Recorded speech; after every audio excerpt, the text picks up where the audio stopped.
on loving we circle, yeah, yeah, yeah. Before my link could I tell you about me?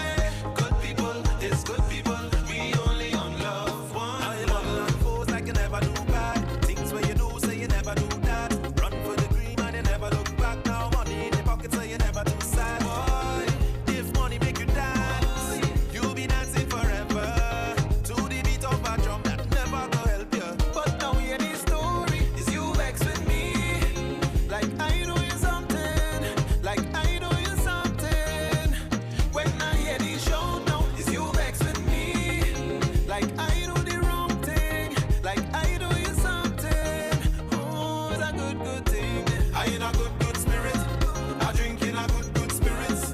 The vibes right up to the limits. So don't hold me down, don't fight me down. Yeah, yeah, yeah. Good, good spirit. I drink in a good, good spirits. The vibes ain't cross in a minute. So don't hold me down, don't fight me down. Yeah, yeah. I in a good, good spirit. I drink in a good, good spirits.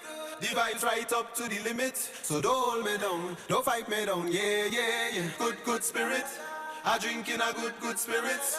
We vibes ain't cross in a minute. So don't hold me down, don't fight me down. Yeah, yeah, yeah. Good, good spirit.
Lucky for you, my friend. I in a good, good spirit. I drink in a good, good spirits. The vibes right up to the limit. So don't hold me down, don't fight me down. Yeah, yeah, yeah. Good, good spirit. I drink in a good, good spirits. We vibes ain't cross in a minute, so don't hold me down, don't fight me down, yeah, yeah, yeah. My friend and them couldn't tell you about me. Good people is good people, we only want love in we circle, yeah, yeah, yeah. My family couldn't tell you about me. Good people is good people, we only want love. Well, every man make their choices, yeah, yeah, yeah. I say we make sacrifices, yeah, yeah, yeah. We block out the noises, yeah, yeah, yeah. We have to forget the voices. One day we gon' make it, yeah, yeah, we don't have to fake it, yeah, yeah, I give you my best, I give you the chain off my neck, I give you my love and respect. But now hear the story, is you vex with me, like I know you something, like I know you something. When I hear the show now, is you vex with me, like I do the wrong thing, like I know you something. Oh, it's a good, good thing. I in a good, good spirit, I drink in a good, good spirits. The vibes right up to the limits, so don't hold me down, don't fight me down, yeah, yeah, yeah. Good, good spirit, I drink in a good, good spirits. The vibes ain't cross in a minute, so don't hold me down, don't fight me down, yeah, yeah, yeah. My friend and them couldn't tell you about me. Good people is good people, we only want love in we circle, yeah, yeah, yeah. My family couldn't Bonnet tell you West, about good me. evening. Is good people, we only want love. I'm not hearing you, Bonnet West, good evening. Better yet, Arouca Lopinot, good evening. Let's hear you make some noise. We are here this evening in defense of the people. Arouca Lopinot, one more time, good evening. Beautiful. Political leader and leader of the opposition who is on her way here, the Honorable Penelope Beckles-Robinson, Chairman of the People's National Movement, and your Member of Parliament for Arouca Lopinot, the Honorable Marvin Gonzalez, Our Lady Vice Chairman of the People's National Movement and Member of Parliament for St. Anne's East, Dr. Nyan Gadsby Dolly, Deputy Political Leader, Party and Election Matters, Mrs. Jennifer Batiste Primus, Youth League Chairman and Temporary Senator, Mr. Patrick Phillips, Operations Officer, Ms. Irene Hines, Deputy Mayor of Arima, Councillor Jovan Roberts, Chairman of the Tunapuna Regional Corporation, Chairman Josiah Austin, Member of Parliament for Malabar Mausika, Dr. Romaine, Member of Parliament for Laventille East, Mr. Christian Birchwood. Allow me also to recognize your former Member of Parliament, Mr. Neil Parsonlal. Also, members of the executive of Arouca Lopinot, other mayors, councillors, members of Council of Puna Piako Regional Corporation, other local government representatives, members of the media, PNM family, good evening. Senator, Temporary Senator Larry Lala in our presence this evening as well. Tonight, this evening, we gather united in one purpose and one mission. We are here in defense of the people. We are in defense of the mothers struggling to make ends meet. We are here in defense of the young people who no longer are available for them. We are in defense of the elderly, the workers, the entrepreneurs, and every citizen who feels abandoned by this wicked and violent. The People's National Movement stands with you, the people, because we have always been the party of the people. Some noise for the People's National Movement as well. We have always been in defense of the people. Welcome to the National Public Meeting hosted here at the Bonnet West Community Center in the beautiful constituency of Arouca Lopinot. My name is Anisha Beach. I am the PRO of the San Fernando East constituency, and it is my distinct pleasure to join you here this evening. At this time, I invite everyone to please stand for the playing of the national anthem of the Republic of Trinidad and Tobago.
Thank you, and please remain standing as we invite Mr. Brian Hutchinson to deliver the opening prayer.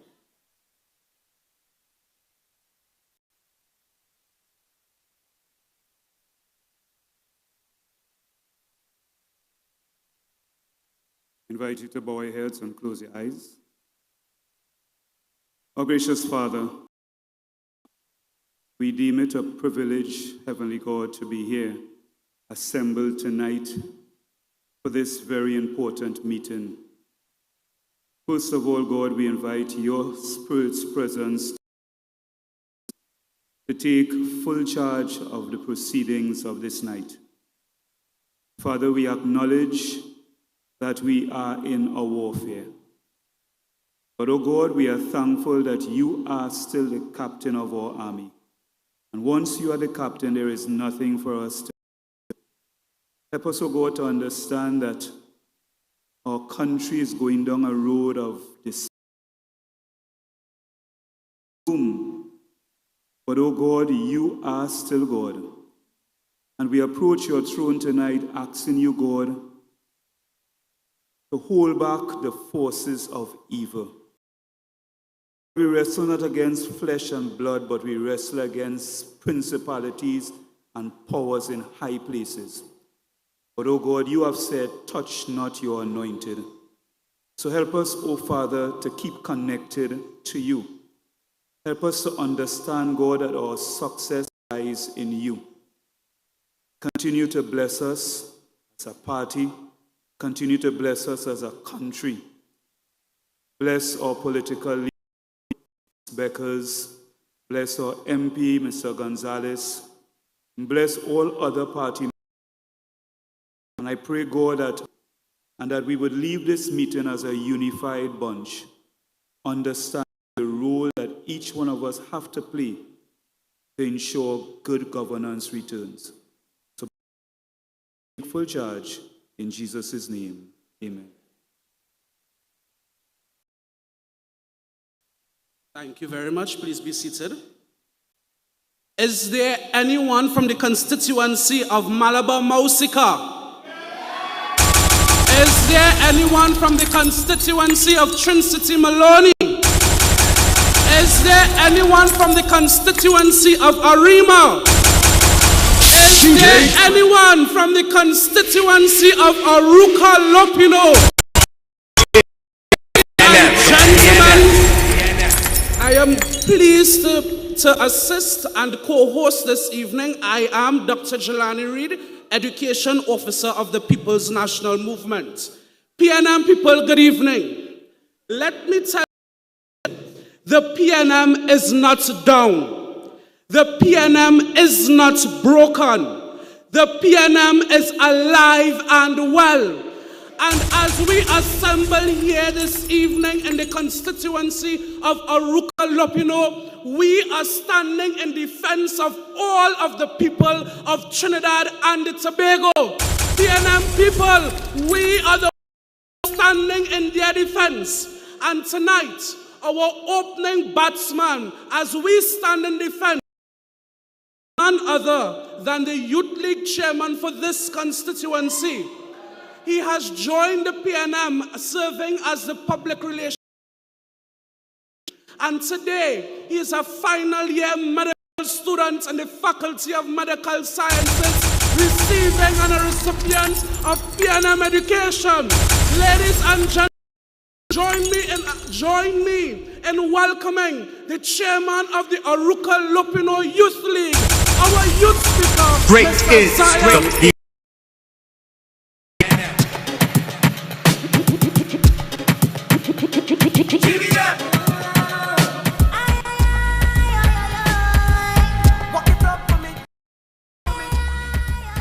Members of the party leadership, Member of Parliament for Malabar, the Honorable Dominic Romain MP, Temporary Opposition Senator, Senator Larry Lala, Chairman of the Tuna Puna PR Corporation, Austin, Youth Officer, Member of Parliament for Laventil West, the Honorable Kareem Marcel, Chairman for the National Youth League, Temporary Senator Patrick Phillips, party officers, MPs, senators, local government practitioners, ladies and gentlemen, young people of Trinidad and Tobago, good evening. My PNM family, it is with a warm embrace that I welcome you to the precious constituency of Arouca Lopinot, a constituency who, like many others, have not been spared the hardships of this wicked, vindictive, and evil UNC. Today, as I speak, many parts of my home have been burning because those that are responsible have left our bushes uncut, the hills barren, and the road unclean, all vulnerable in fires. They came and they removed the reforestation program and CPEP.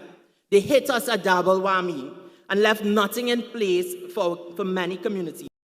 Our bus route is laden with garbage and are left in a state of destitute and filth. You know what these workers? Don't give them 1 second of your time. Pay them no attention. Because the only ghost workers we know is the 3 in the HAC and as well as the 1 in the office of the Prime Minister. But what systems are being put in place to safeguard communities like this? These communities just expected to burn? But let me say, this is not the only thing that the UNC has burnt away, because they burnt away the Amplify program. They burnt away the Civilian Conservation program. They burnt away the youth that supported many young people. These programs collectively created diverse opportunities for at-risk youth by recognizing that success does not look the same for every young individual.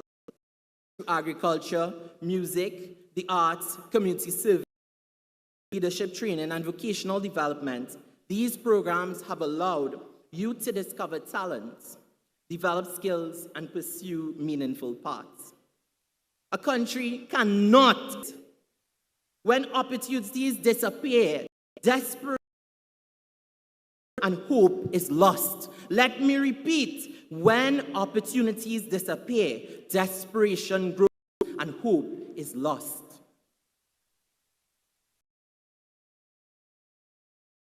In the CCC, but promises do not in the long term pay bills, security, or give young people real opportunities. When 48,000 workers are fired,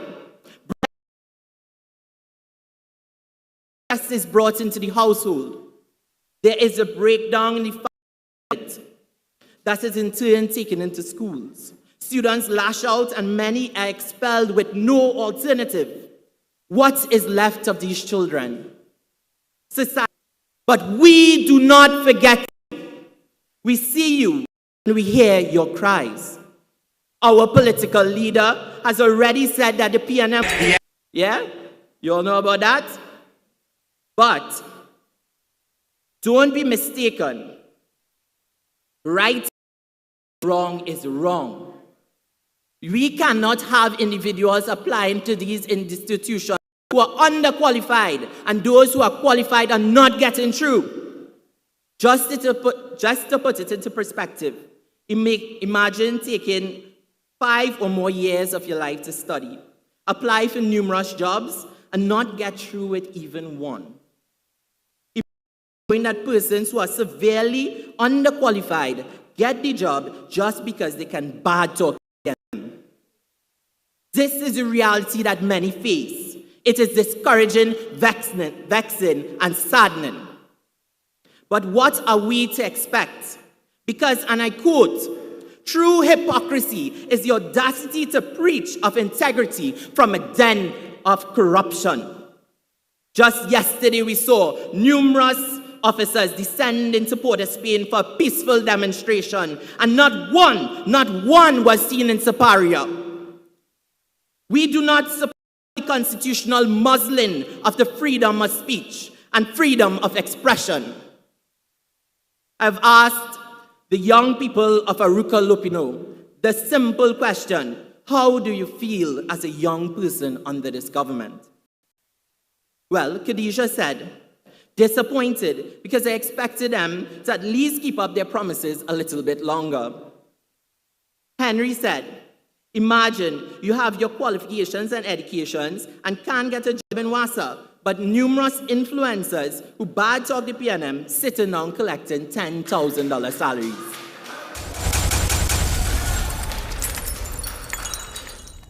Jules said, feels like this country is dead end for young people looking to grow.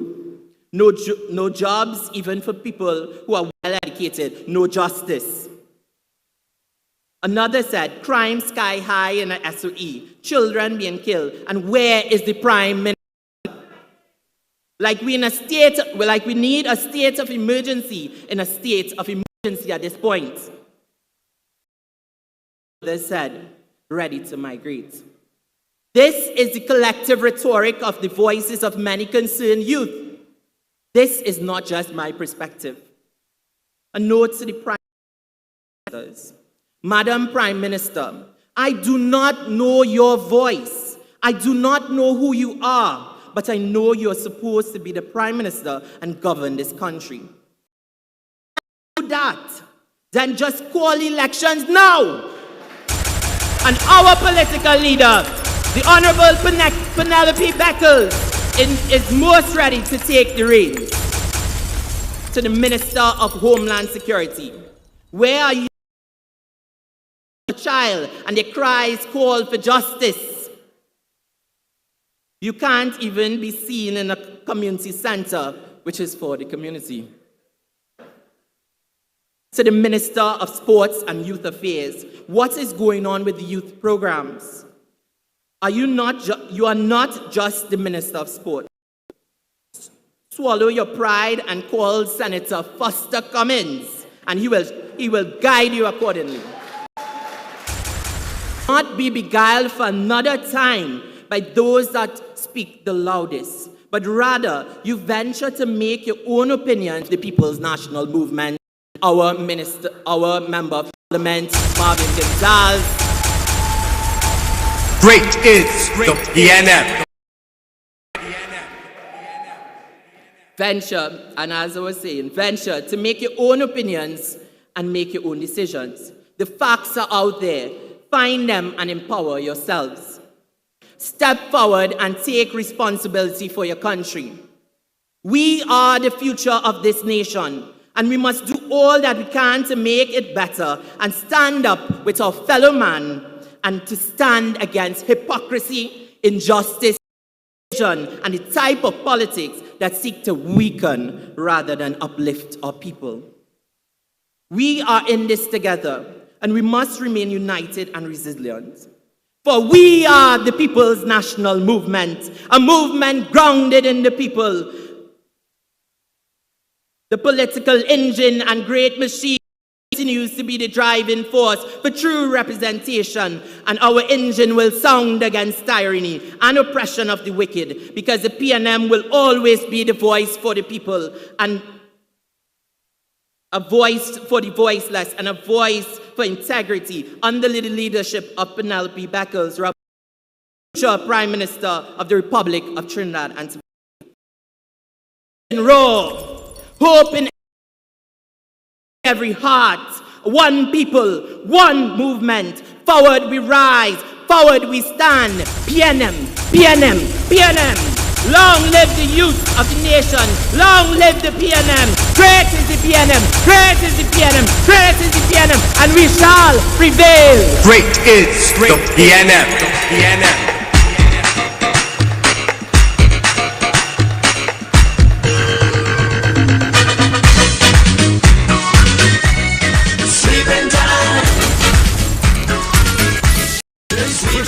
Zion Freeman, ladies and gentlemen, thank you, Zion, for that passionate contribution tonight.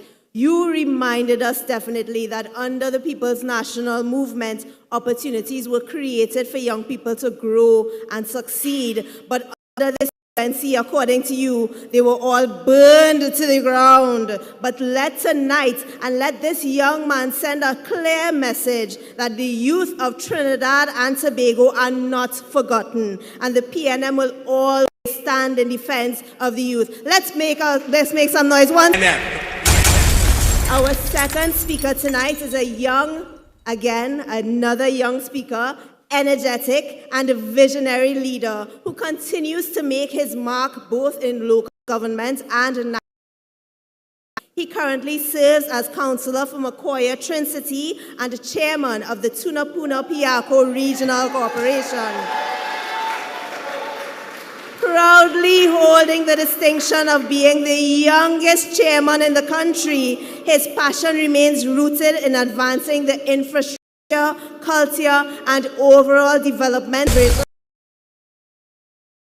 Please put your hands together and welcome Chairman Josiah.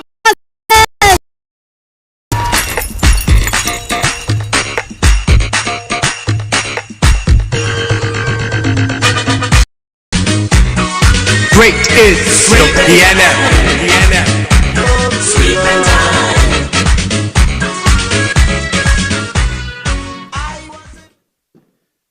I have a lot to say this evening on behalf of my local government colleagues, but political leader told me I have 5 minutes.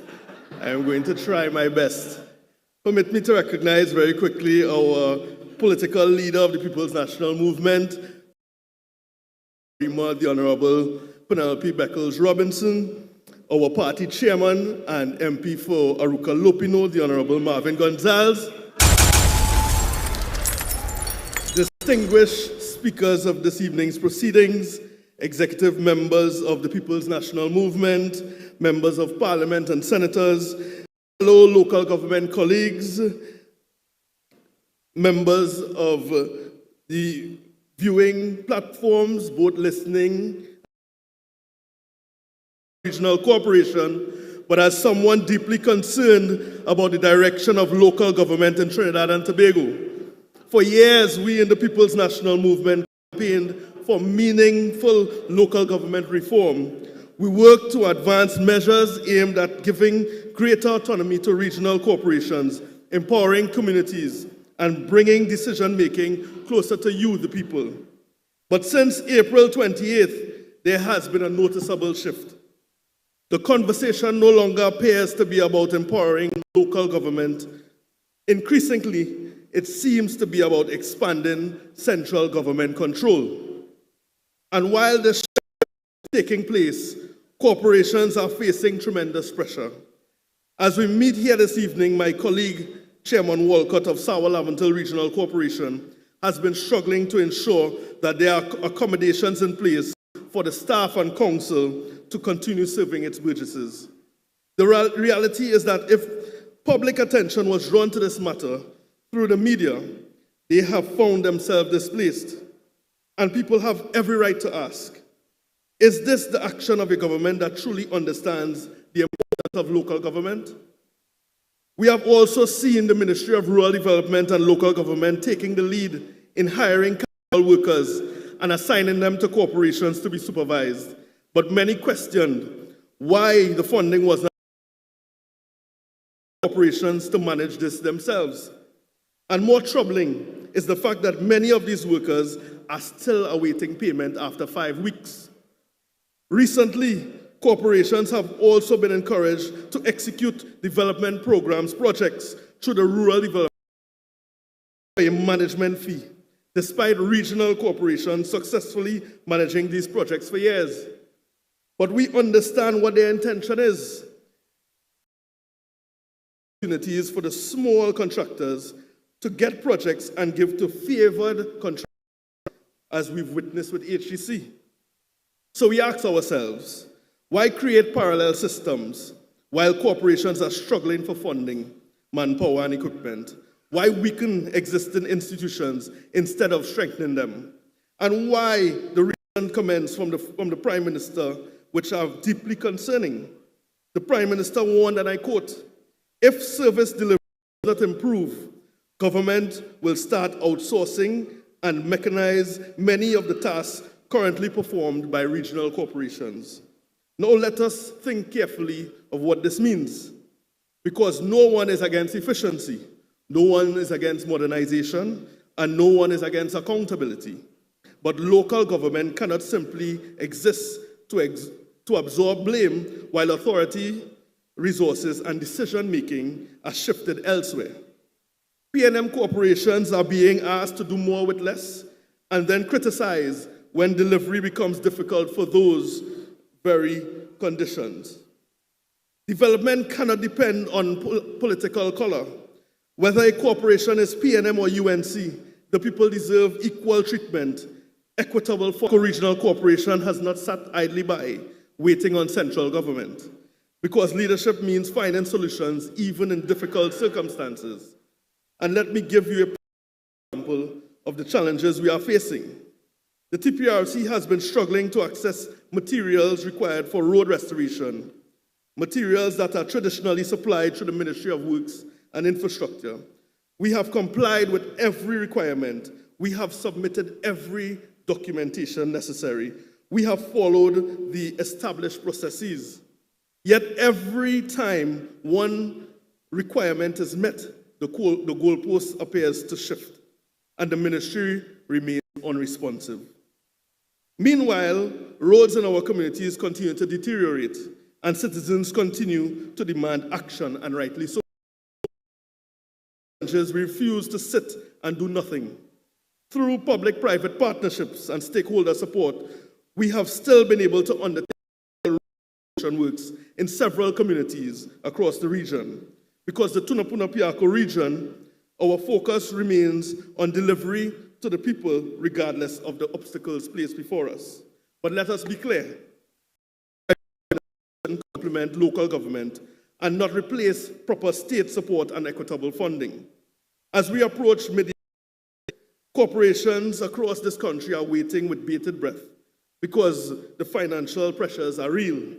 Corporations are currently burdened with rising aging infrastructure, equipment shortages, outstanding contractual commitments, statutory obligations like NIS contributions, and the new 10% wage increase for our workers. And let me say this tonight. We support fair wages for workers. Our workers deserve dignity. They deserve proper compensation, and they deserve respect for the difficult work they perform. But you cannot negotiate wage increases, increase NIS contribution rates, and then refuse to adequately fund the corporations expected to pay them. You cannot impose obligations with withholding the resources required to meet them. These are not optional expenses. These are legal and moral obligations owed to hardworking men and women who keep our communities functioning daily. And while there are criticisms about efficiency and work ethic in some areas, let us speak honestly. Many of the operational arrangements governing local government employees are the result of long-standing negotiated agreements between governments and unions over many years. You cannot maintain outdated systems, restrict operational flexibility, underfund corporations, and then place all the blame on workers. Remember, the UNC single-handedly scrapped all forms of reform put in place by the PNM. That is why local government reform is so critical. And while we speak about accountability and fairness, sometimes in politics, evil among us always expect the rest of us to live by morals that they do not possess themselves. Now, when I heard that statement, I reflected carefully, and I remembered something my grandmother used to say: confession is good for the soul. That statement raises some uncomfortable questions. How can a government speak about fairness while corporations are treated differently on political preference? How can one alderman change political allegiance quietly from NTA to UNC, while another, as customary, changed from the wicked UNC to the PNM, and it creates outrage? How come funding is made easily available while there is a partnership between Superior Borough Corporation and the Ministry of Culture and Community Development for its Borough Day celebrations? But for the Point Fortin and Diego Martin Borough Day celebrations, it's a struggle for assistance to access funding. How can there be lectures about accountability while local government institutions are underfunded, bypassed, and then criticized for struggling to deliver? How can there be calls for efficiency while ministries create parallel structures instead of strengthening these institutions that already exist? How can there be silence for a protest in Superior, but condemnation for a protest in Port of Spain? But I repeat the words of the Prime Minister: the most evil among us always expect the rest of us to live by the morals that they don't possess themselves. And I mentioned this before, and I want to keep this in focus. The government-appointed committees set up to review the local government boundaries is nearing the completion of its work. And when that report is presented, the country will get a clearer understanding of the government's intentions regarding the future of local government in Trinidad and Tobago. But let me say this tonight: I have every confidence in the burgesses of Tunapuna Piako. I have confidence in the people of Trinidad and Tobago. And when that election is called, we will all be ready. We will stand strong in the east. We will stand strong in the west. We will stand strong in the north. We will stand strong in the south. Together with one voice, we will declare, great is the PNM, great is the PNM, great is the PNM, and we shall prevail. May God bless Arouca Lopinot. May God bless the Tunapuna Piako region. May God bless Trinidad and Tobago. Great is the PNM. PNM coming. Ladies and gentlemen, you would have just heard our chairman of the Tunapuna Piako constituency of Trin City Maloney. Let's also congratulate Councillor Austin. When Chairman Austin spoke here this evening, he didn't only speak on the plight of the burgesses of Tunapuna Piako. You heard the plights of those in Diego Martin. You heard the untreatment across all of the PNM corporations. He has been an advocate for all of us, standing in defense of the People's National Movement and the people of Trinidad and Tobago. House announcement: could the driver of TDL 9428, TDL 9428, and TDW 8510 please attend to your vehicles urgently. Ladies and gentlemen, brothers and sisters, as we continue our attack for what is taking place in Trinidad and Tobago, I am pleased to welcome our next speaker here tonight. He is a man whose career is built on one thing: the pursuit of truth, regardless of where it leads him. Ladies and gentlemen, he has served as an attorney at law with over 27 years of experience. He has served on the judicial bench for some time in Trinidad and Tobago. And ladies and gentlemen, what truly defines this man is courage. At a moment when it would have been easier to stay silent, he is standing up. and he has found home here in the People's National Movement. Ladies and gentlemen, let us welcome none other than Senator Larry Lala, Senior Counsel. Great is the PNM.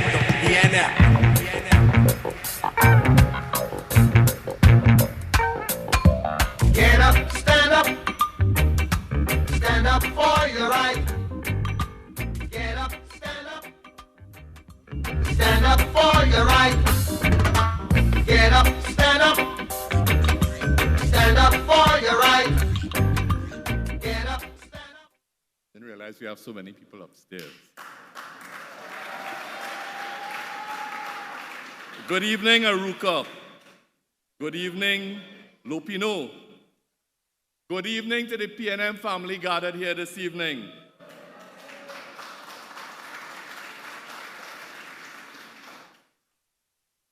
Freedom trembles in these times. A quote from our fearless political leader this morning, the Honorable Penelope Beckles-Robinson, who's here, but I'm sure she's listening. A woman who does not flinch, does not hide, does not run. While the other side ducks and disappears, she stands and fights. Good evening also to Mr. Robinson. I saw him somewhere around. And welcome. Acknowledge our party chairman and the MP for the great constituency of Arouca Lopinot. Other MPs and senators present, members of the party executive, our councillors, our constituency executives, our party groups, activists, and every loyal supporter who continues to stand strong for the People's National Movement. Let me hear you. Great is the PNM. This is fighting ground. This is PNM ground. The people of Arouca Lopinot represent people from all over Trinidad and Tobago. The working people, the families, the small businesses, the parents who wake up every morning and do what they have to do. You deserve a government that works as hard as you do. And tonight I'm telling you that you are not getting that. Because after 1 year, this UNC government that is in place, everything in Trinidad and Tobago now is upside down. Everything feels back to front. And that is because the UNC is a back to front oppressive government. Under the UNC, you can't get water because WASA's job is no longer to provide you with water, but to hire UNC trolls. Your pipes dry, your tanks dry, your children going to school without bathing, but WASA has UNC propaganda flowing morning, noon, and night. Under the UNC, the criminals are comfortable. The UNC promised the stand your ground law would solve everything. Today, that poorly conceptualized stand your ground law is just like the UNC. It could barely walk. Under the UNC, when people hear Wayne Sturge and Roger Alexander speak, they don't feel safer. They don't feel confidence. In fact, they just start checking to see if they remember to lock the gate and the door before they go on. This UNC government is a government that campaigns with criminals. Always remember that. And criminals do not fear them. And a government that is not feared by the criminals is one that has failed the people. During the election campaign, the UNC made promises to people of Trinidad and Tobago. Of course, you know, promises that they have not kept. They said they will build 500 homes a week. 500 homes a week. Do you know what that is? 26,000 homes a year. Now an entire year has passed. They couldn't build 26,000. They couldn't build 2,000. Man, they couldn't build 200 or not even one. Not a single house. But contracts they could deliver. Over $3 billion in contracts handed out to friends, family, and financiers. The UNC put themselves, their families, and their financiers in front. And they put you, the honest, hardworking people of this country, behind. Tonight I want to talk about what will define this corrupt and shameless UNC government long after the country has sent them home. And that is the landmark TT scandal. Let us go from the beginning. Let us be precise, because precision is what the truth demands. In February of this year, after the government sent home thousands of workers and put their families on the breadline, they set up this new state company called Landmark TT under the purview of Minister Saddam Hussein. I see Barry had a company with a similar name. I feel Saddam get it from Barry, you know. I'm talking about the name of the company and nothing else. Great is the PNM. Minister Hussein first told this country that Landmark TT was going to build upscale housing for profit. And that, and I'm quoting him, no public monies were used, because according to him, it was a public-private model. That was the last we heard about Landmark TT until 2 weeks ago. 2 weeks ago, the media exposed the fact that the Office of Procurement Regulator was investigating how Landmark TT awarded a $120 million contract to a contractor.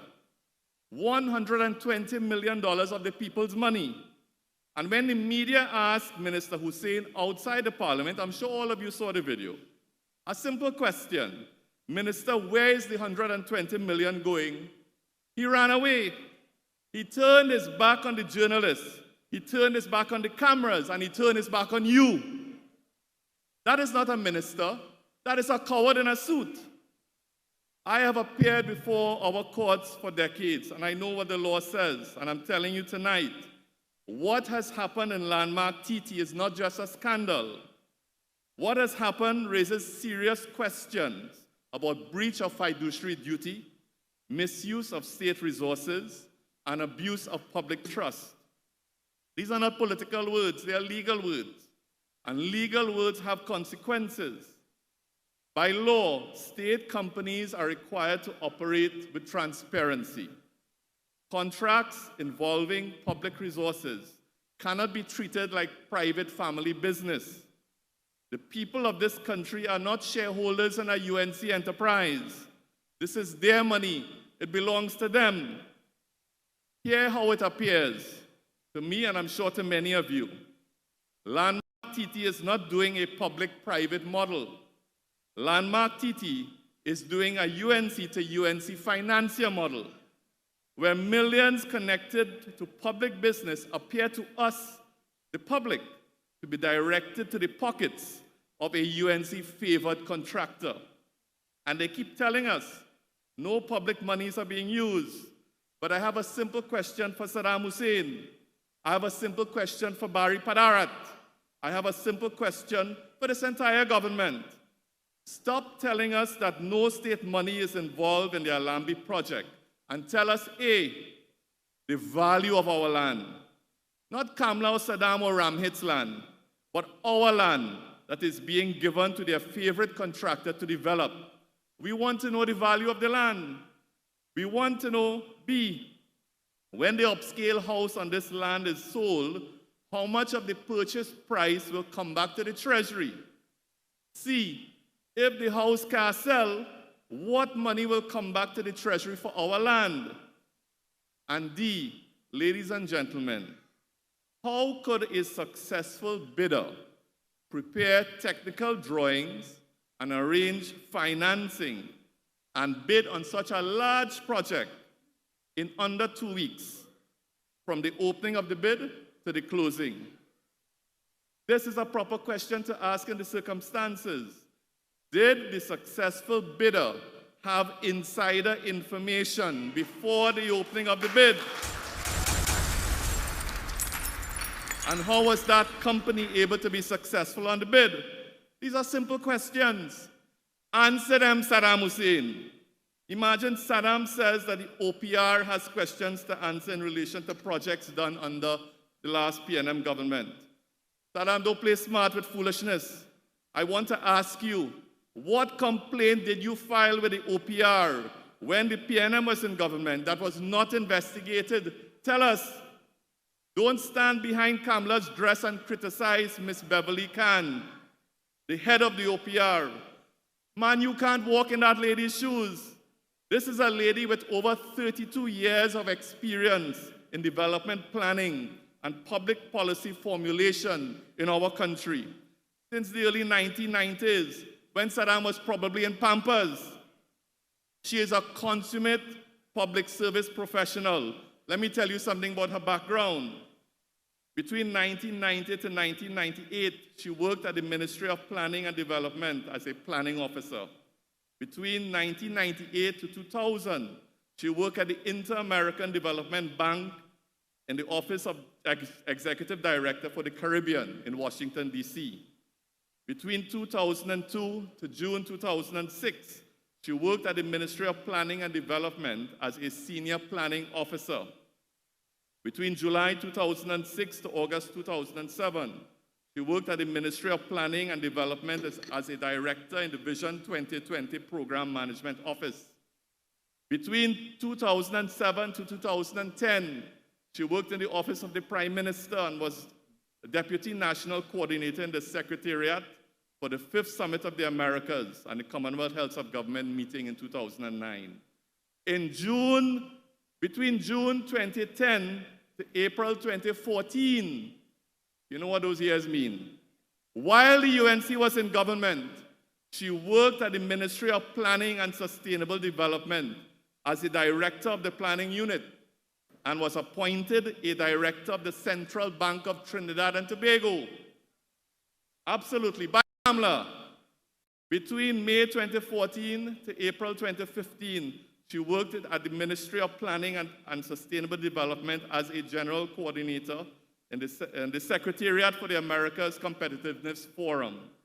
It's long, right? But I want you to see the type of woman they are attacking and attempting to throw her qualifications and everything she has done in this country over all these years and label her as a PNM. Why? Because she's asking questions about their conduct in public office using your public monies. And that is unacceptable. Great is the PNM. In all of this, the people of Trinidad and Tobago now know that the UNC's slogan is really, when UNC wins, everybody get ram it.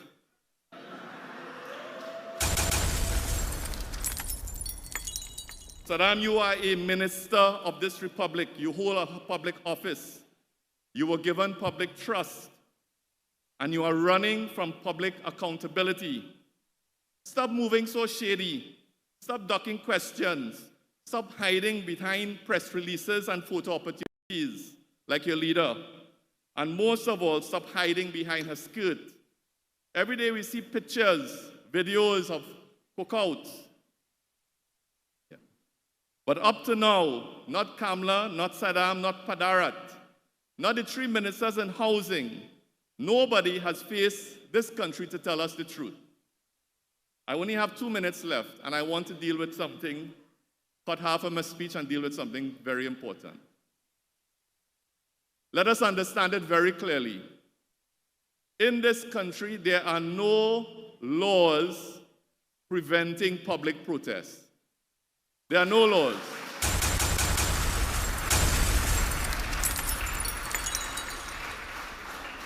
The law is clear. If you want to hold a public meeting, you have to give the Commissioner of Police 48 hours notice in writing. He could choose thereafter to do whatever he wants, to intervene, to stop you, or to let you to go ahead. If he chooses to stop you, he has to give proper reasons. If you want to hold a public march, you need his permission. We see circulating today an order made by the police commissioner banning protests from a list of buildings, including our parliament.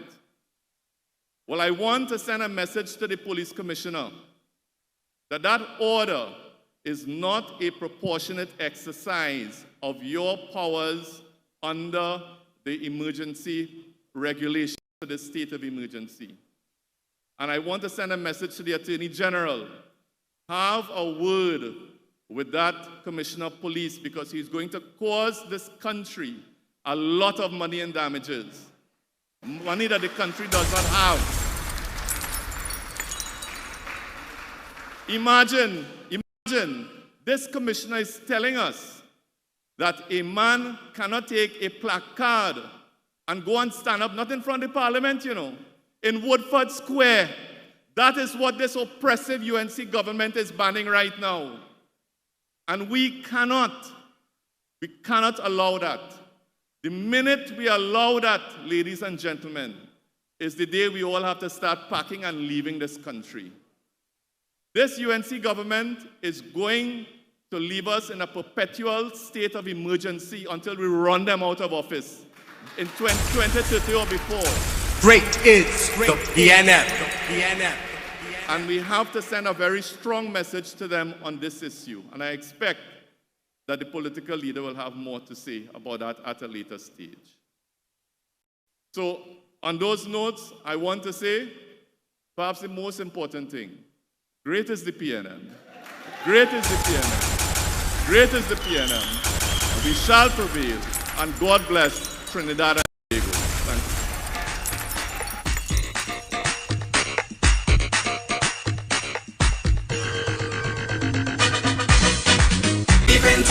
Great is the PNM. Thank you, Senator Larry Lala, SC, for that insightful and commanding presentation at a time when the people need strong and brave voices to defend our democracy. Your words tonight brought clarity and conviction. Let's show our appreciation to Senator Larry Lala. Our next speaker is a dedicated public servant, educator, and national leader whose life has been rooted in service to people and community development.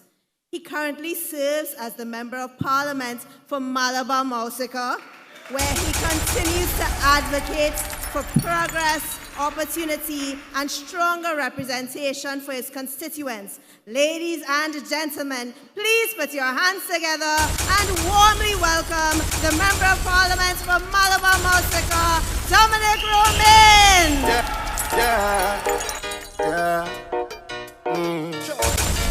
We rockin' with Romain, Dominic Romain, the PNM Romain, the PNM Romain. Service are a winner, development we trigger. Even the blind see progress, we always deliver. As much as our people pressing, you're a public figure. The youth wanna be like you when them get bigger. Dominic Romain, Malabar Mausika, cheering your name. Dominic Romain, like Highland water forever. You on top of your game. Thank you, DJ. Thank you. Now, while I ain't hear that song, boy, about a year. Good song, good song. Cameraman, make sure you get the crowd upstairs, downstairs, and outside for Anil Roberts, please. He needs something to talk about in the morning. Great is the PNM. Chairman of the People's National Movement, my colleague, Marvin Gonzalez, political leader, Penny Beckles, on her way, my parliamentary colleagues, members of various local government councils, ladies and gentlemen, good evening. Is Malabar Mausika in the house? Half of me belongs to you. The other half I give to you.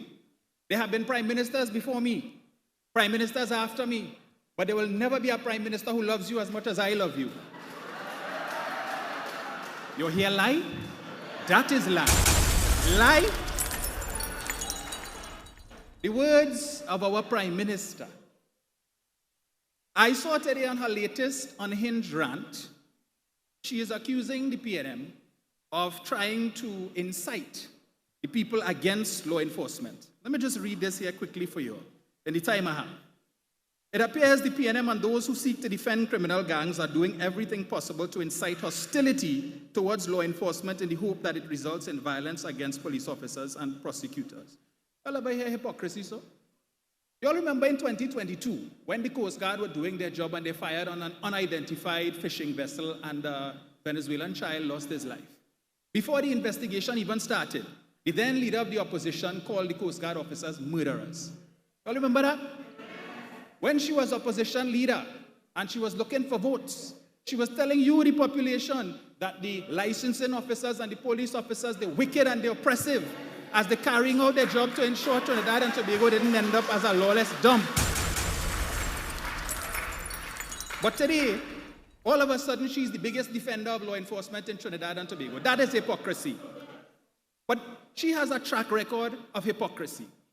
On Friday last in the Parliament, we were debating a private motion that deals with road safety. And I attempted, in my contribution, to give an example of the Prime Minister's hypocrisy. And members of her side, in particular, the member for Couva South, is it? Quoting Standing Order 48-1 to try and hush me up because he wants to protect his Prime Minister. No problem with that. And after they fight me down, I said to him, I have another platform. I will speak to that issue. At the time, I didn't know I would have gotten this platform, which is equally good. So I will tell you all what I plan to say in the Parliament that they tried to hush me up. You see, on the 17th of March last year, for those of us who recall, the Prime Minister would have told us, while she was leader of the opposition, during the election campaign, she was involved in 2 road accidents, at least 2 that we know about. The second one, she gave us some details, but the first one, she didn't give us too much. So I will give you all the details. On the 17th of March, she was heading to a meeting somewhere in the east. And on approaching the intersection of Mausika Road and the Churchill-Roosevelt Highway, which is the boundary for Malabar Mausika and Trinity Maloney, the vehicle in which she was being driven attempted to break the traffic light. Yes, but she called the country a lawless dump. And I call it an attempt because it failed. And in that failed attempt, the vehicle that she was being driven in slammed into a Nissan Navara, causing the vehicle to spin out of control. And had it not mounted the pavement near to Price Mart, the van could have flipped. I know the driver of that vehicle because he's my good friend, constituent, and my client. And he gave me the details of that accident. He thought he was going to die. When the van started to spin, he was on his way home to his then 6-month-old baby, his young family.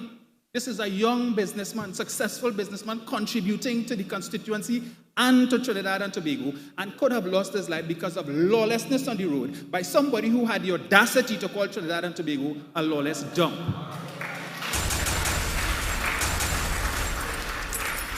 That is hypocrisy, Trinidad and Tobago. There were so many things I could have talked about tonight. I know my councillor, Joyce and Worrell, want me to talk about the water situation in Malabar and other constituencies, our sister constituencies, because it's really terrible. I mean, it wasn't perfect under the PNM, but it has never been this bad. Never been this bad. Great is the PNM. And the man who is today the Minister of Public Utilities, the successor to what was perhaps the best Minister of Public Utilities we've had in a long time, when he was in opposition, every time they put a camera or a microphone in his face, it's water and water, and we need water. As if it is he wanted to give Iowa George competition for the title of Water Lord. Well, I want to tell Barry, the people want water. I want to tell his leader, the people want water in Malabar Mausika, in Trinity Maloney, in Arouca Lopinot. We want water. Great is the PNM. We have too many empty tanks, too many dry taps, and too many people with baskets loads of laundry that needs to be done. This is unacceptable. For 10 years, they had all the answers. They knew everything that was wrong with Trinidad and Tobago. 10 years, they had to prepare for government. They've come into government now, and like they can't run the place. They give them the place to run, and they can't run it. But there's a simple solution to that. Give it back to us. We can run it. Great is the PNM. But anytime I have that, because what I really wanted to talk about tonight is something that the UNC does very good. If there's one thing they could do very good, and that is thief. Yeah. I don't want to follow up on what my colleague Larry was talking about this issue with Landmark TT. And basically what that is the government created a new company to build houses for the rich. That's what it is. If you go on Landmark TT's unfinished website, you will see a headline that says, luxury living redefined. So they are going to be building gated communities for the rich on state land. That is correct. Lands that were developed by the LSA for the former Petrotrin workers. They're now going to take that land to build houses for the rich. You see, that is always their modus operandi. They came in and for something, they just love land. So they talk about land for the landless. Anybody here get? You know anybody who get? You probably won't. But we know who they're giving it to. But you see, aside from Landmark TT, and they keep saying that public monies will not be used. That is a lie. Because the company, Landmark TT, in my view, is totally unnecessary.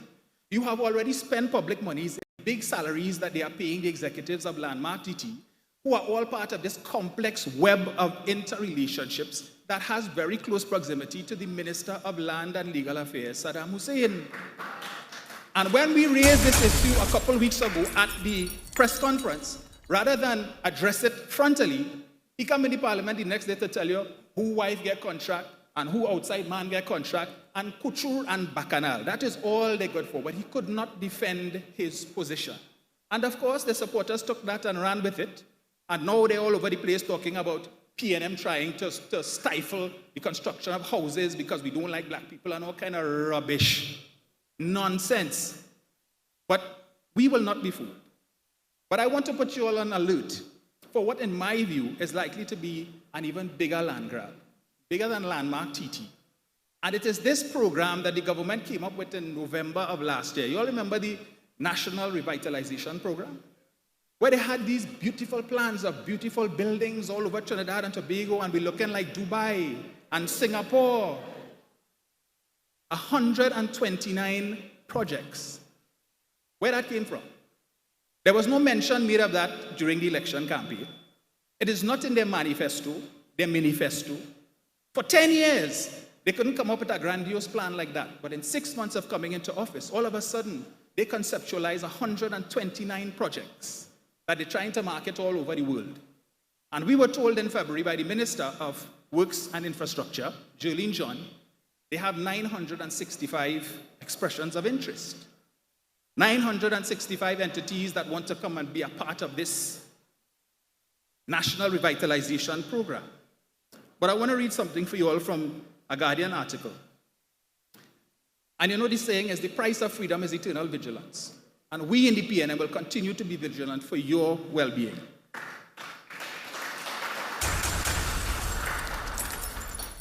Speaking at a media conference at the United National Congress headquarters in Chaguanas yesterday, John said there have been 965 expressions of interest in the 129 projects listed.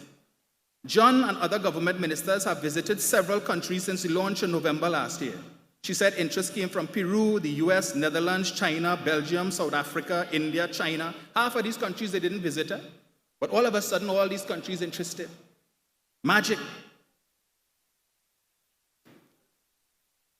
Urban Development Corporation, TT, Chairman Shankar Bidesi interjected. When asked which entities expressed interest, John said she could not see.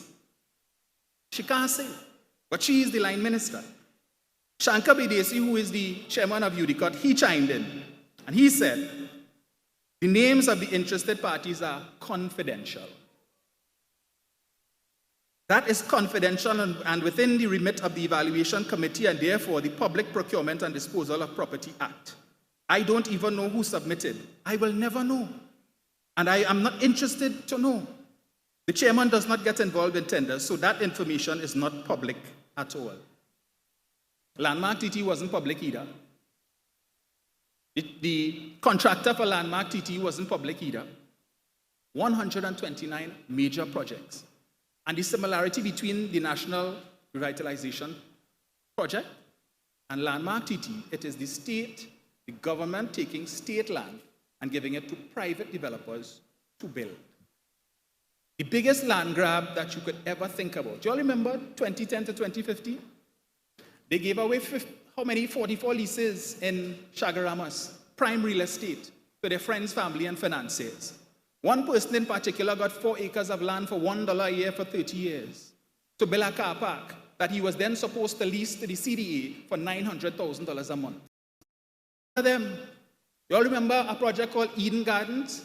Piece of land purchased for $5 million, valued at 52, and the government purchased it for $175 million. That is what they do well. And as one of my very good friends always says to me, if you want a thief, build. And they plan to do a lot of building over the course of the next 4 years. So I am putting you, the citizens of Trinidad and Tobago, on guard. Beware. Your land is at stake.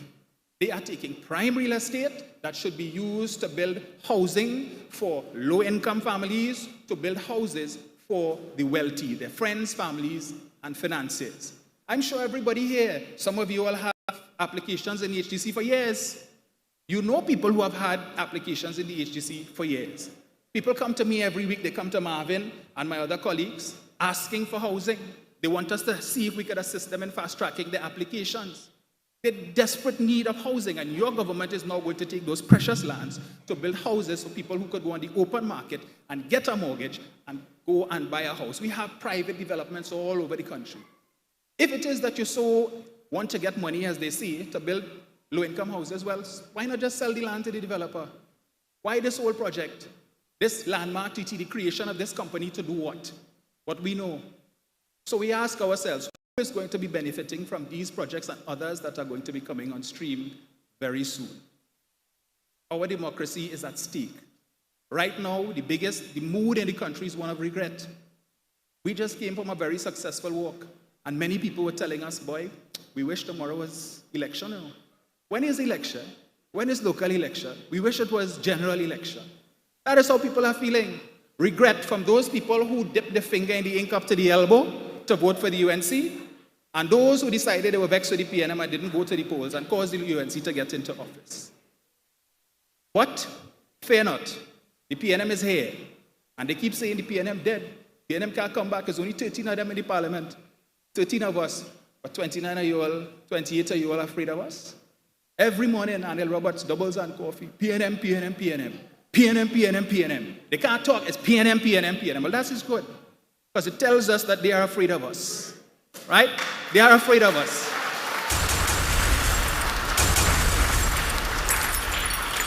So rest assured, the 13 of us in the parliament, we have your backs.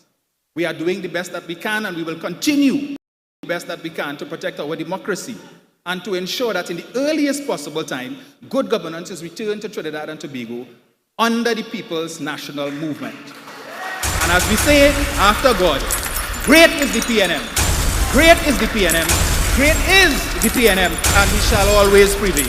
Great is the PNM.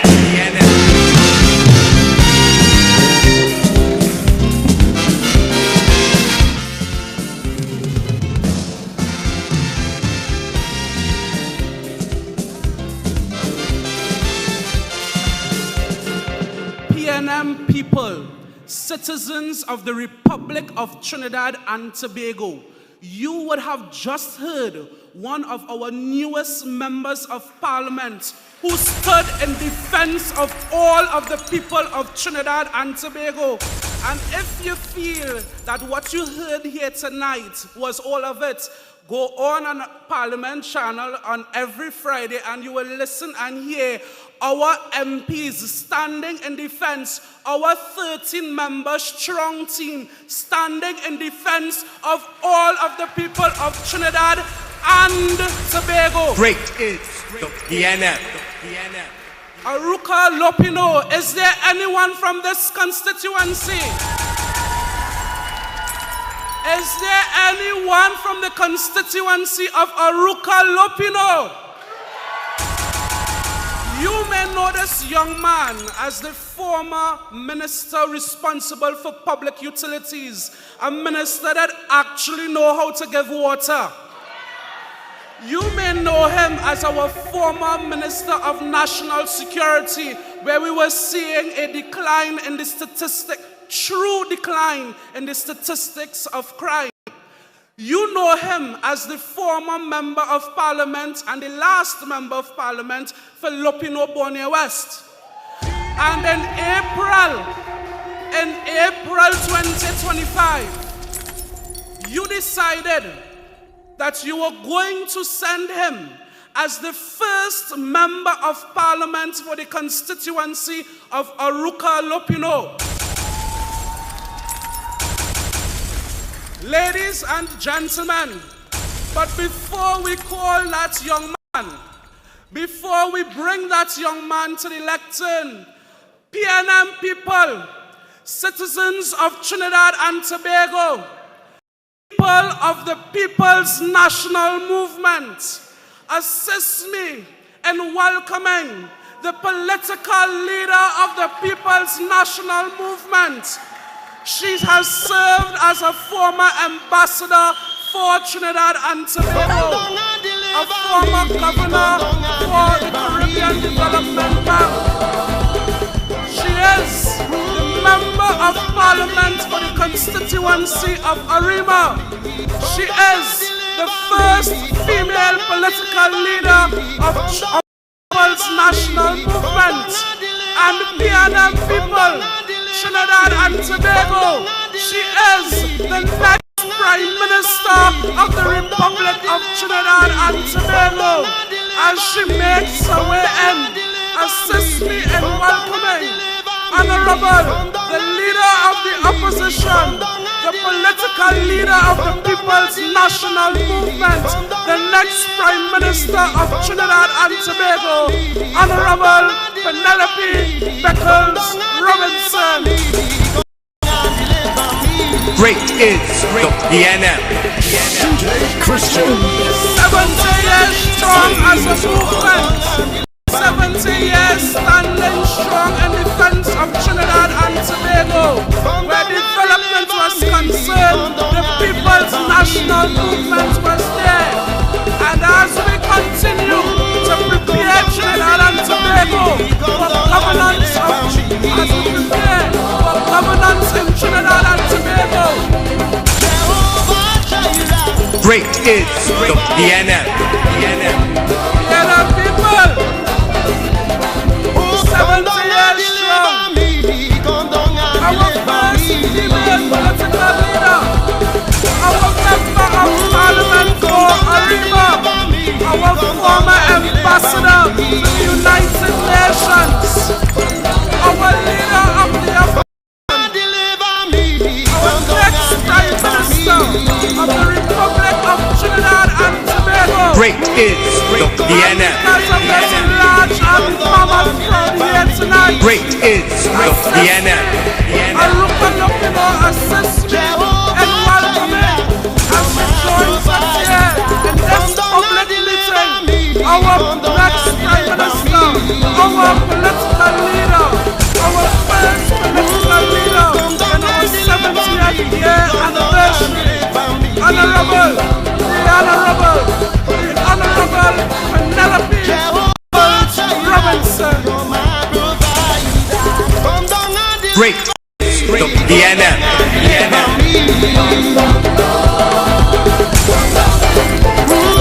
Great is the PNM.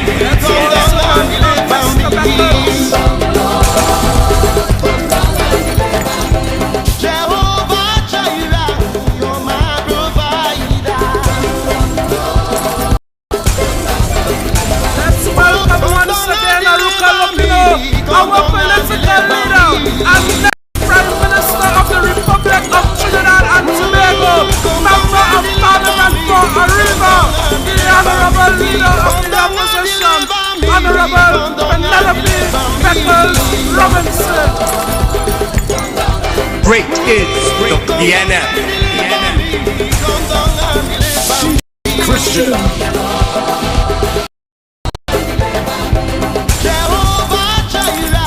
Flame is on.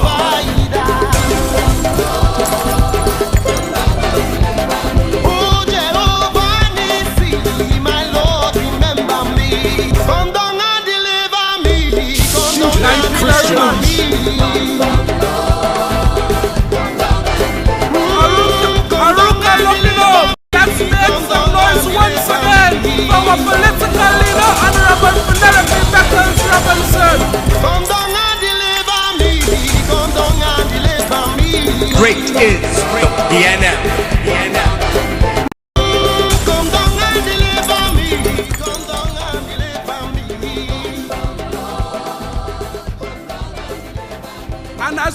asking you, Arouca Lopinot, let us welcome the Member of Parliament for the constituency, the Chairman of the People's National Movement, Honorable Marvin Gonzalez. Great is the PNM. Well, I go see how they go envy. But that can't hold we down, they can't stop we. The PNM born the kings and the leaders, so you and see can't stop we now. They try them best but couldn't do better. And when they take a look around, PNM give us lights and give us good water. So what the hell they fighting on? UNC go leave the country to suffer and run it to the ground. And let we stay with PNM order. Marvin Gun silent with more rap. Going to create a brighter future for the young, the old and the elder. PNM going to strive to do better. So take out the index finger, put it all up all on the paper. Make a choice before it's too late now. Because we ready and ready. Marvin ready, Monroe them ready. When I be ready, the country ready. We ready and ready. Arouca be ready, born yeah, where we ready. Lopinot where we ready. Harima where we ready. Gonzalez where we ready. Mr. Marvin we ready. Arouca Lopinot. Arouca Lopinot. We marvelous, yeah. We PNM family. Great is the PNM. Let's give all our PNM visitors and Arouca Lopinot welcome.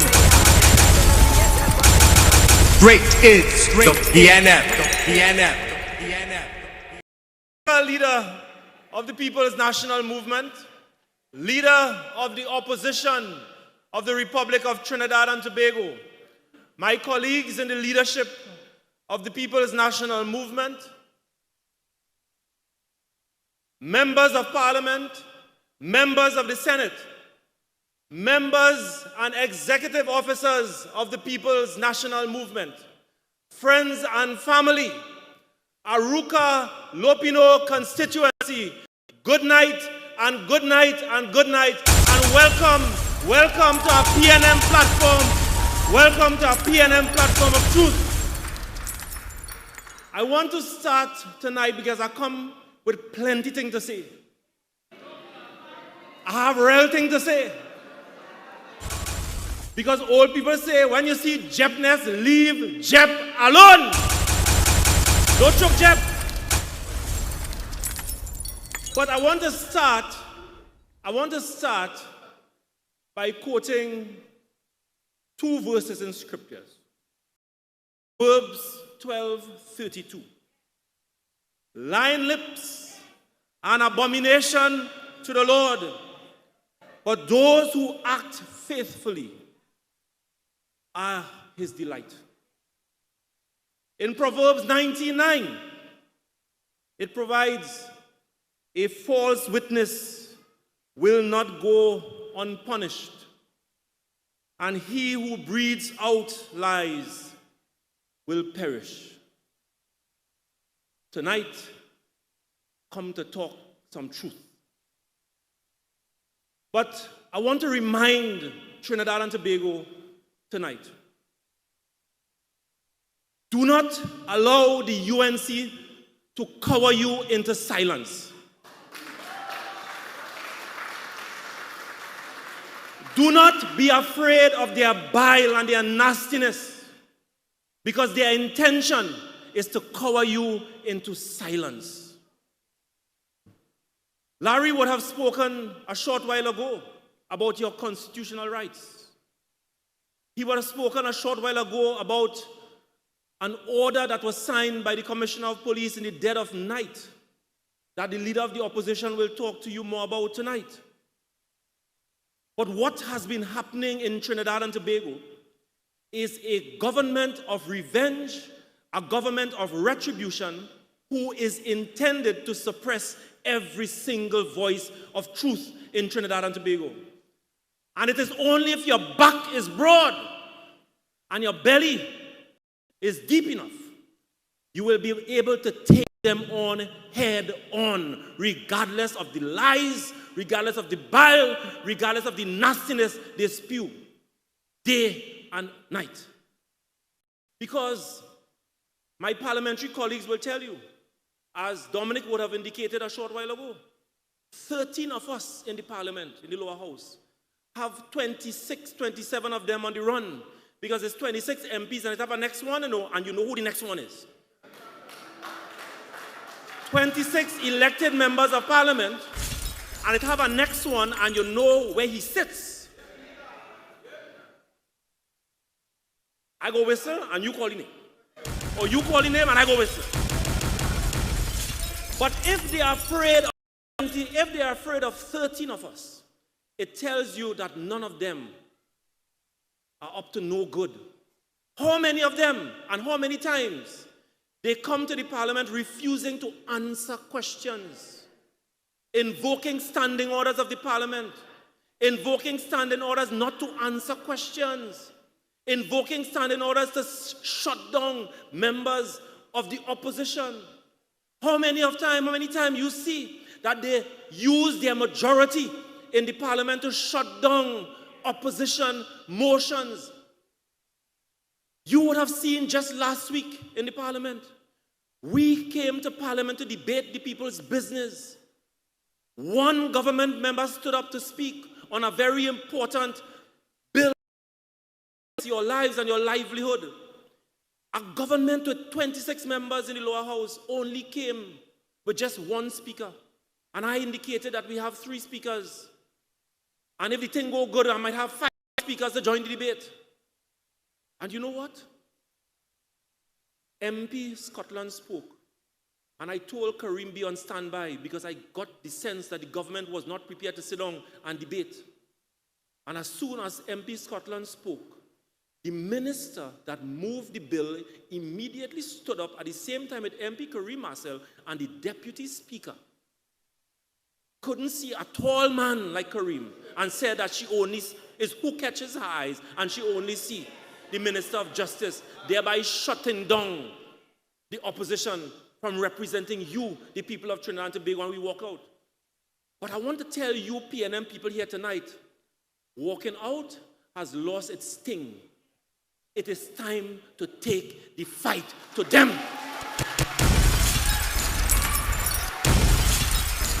If the commissioner wants to lock us up, lock all of us up. Lock the 13 one of us up and lock the 6 senators, and we will find a way to talk to the people of Trinidad and Tobago because we have had enough of their nonsense in this country. Enough is enough. And I want to put this, and I want to put the government on notice. It ain't no walking out again. You will feel the brunt of PNM power in the lower house. You will feel it. Enough is enough. We ain't walking out. Enough is enough. But I come not to talk about that. I've seen what has taken place over the last week or so in the Water and Sewage Authority. Aren't you not feeling ashamed after Penny Beckles-Robinson as minister in public admin and minister in planning, working with me to get an IDB loan to improve the supply of water and to transform the Water and Sewage Authority? You would have seen the amount of places we would have gone to the length and breadth of Trinidad and Tobago in UNC constituencies and PNM constituencies to give people water and access to a reliable supply of water. The people of Trinidad and Tobago, for one reason or the other, put Kamla Persad-Bissessar in office last year. And after 2 weeks, taking office as Prime Minister, Kamla Persad-Bissessar got in front of a podium and tore the WASA transformation plan. And I told the people of Trinidad and Tobago, watch and see what is going to happen inside of WASA. It is corruption, it is mismanagement, and it is nepotism all again inside of WASA.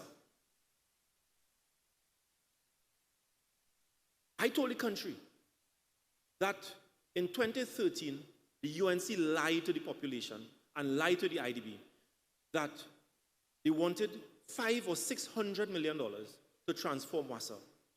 And that, according to their investigation, WASA is overstaffed by 3,000 workers. This is what Ganga Singh, CEO of WASA then, told the IDB, and that he needed to separate 3,000 workers from WASA in order to transform the authority.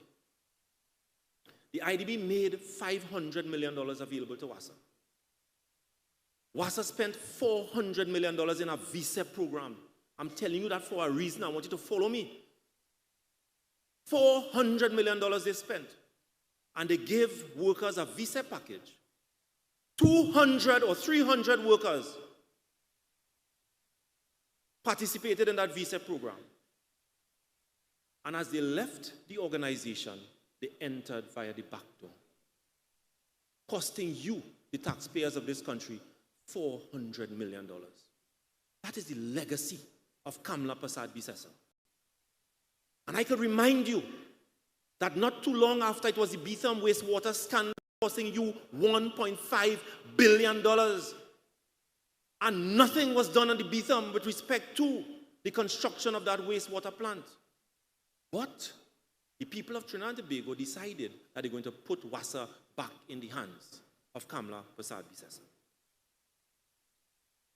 2 or 3 months after the elections, I got wind that after WASA fired 500 workers under the UNC, that it was secretly recruiting people inside of the organization to give their friends and their financiers and their support.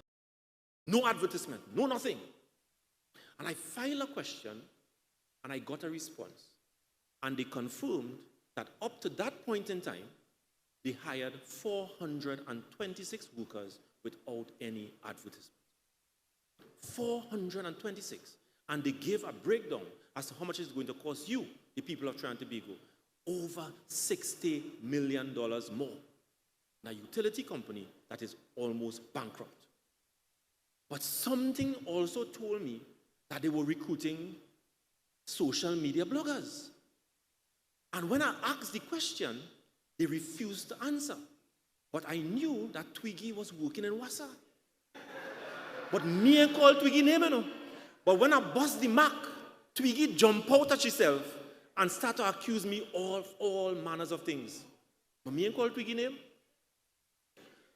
Then something told me Stark and all of them working inside of there. So the Guardian decided they're going to dig further and find out what is happening.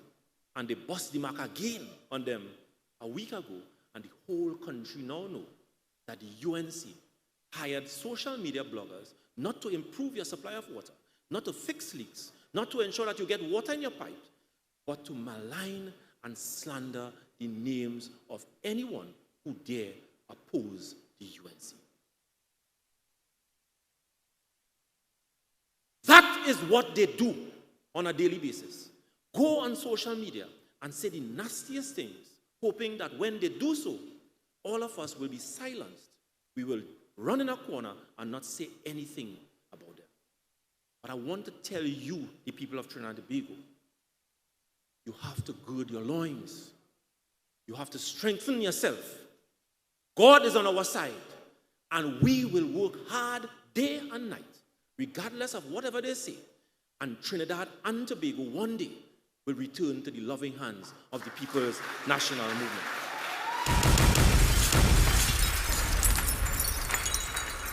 But they knew that I had access to some information.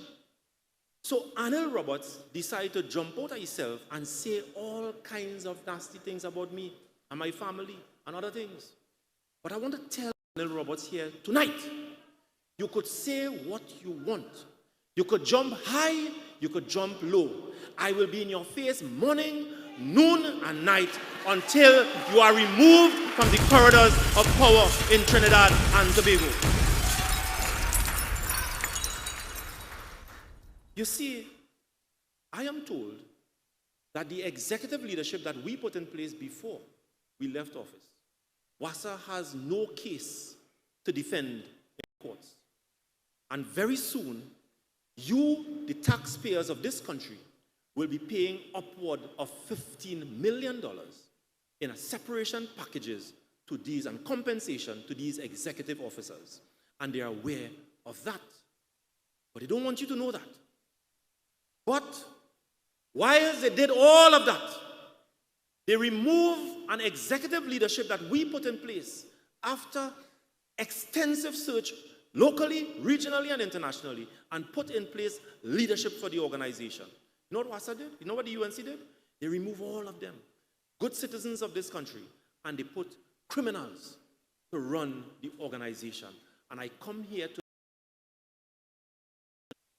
about some of these officials. There is one by the name of Krishna Prasad Singh. And I will ask the team to put it up whilst I speak, because I want you to see their face. Krishna Prasad Singh is the Director of Wastewater Services in WASA. He is a for the electoral district of La Fortune, Debe North.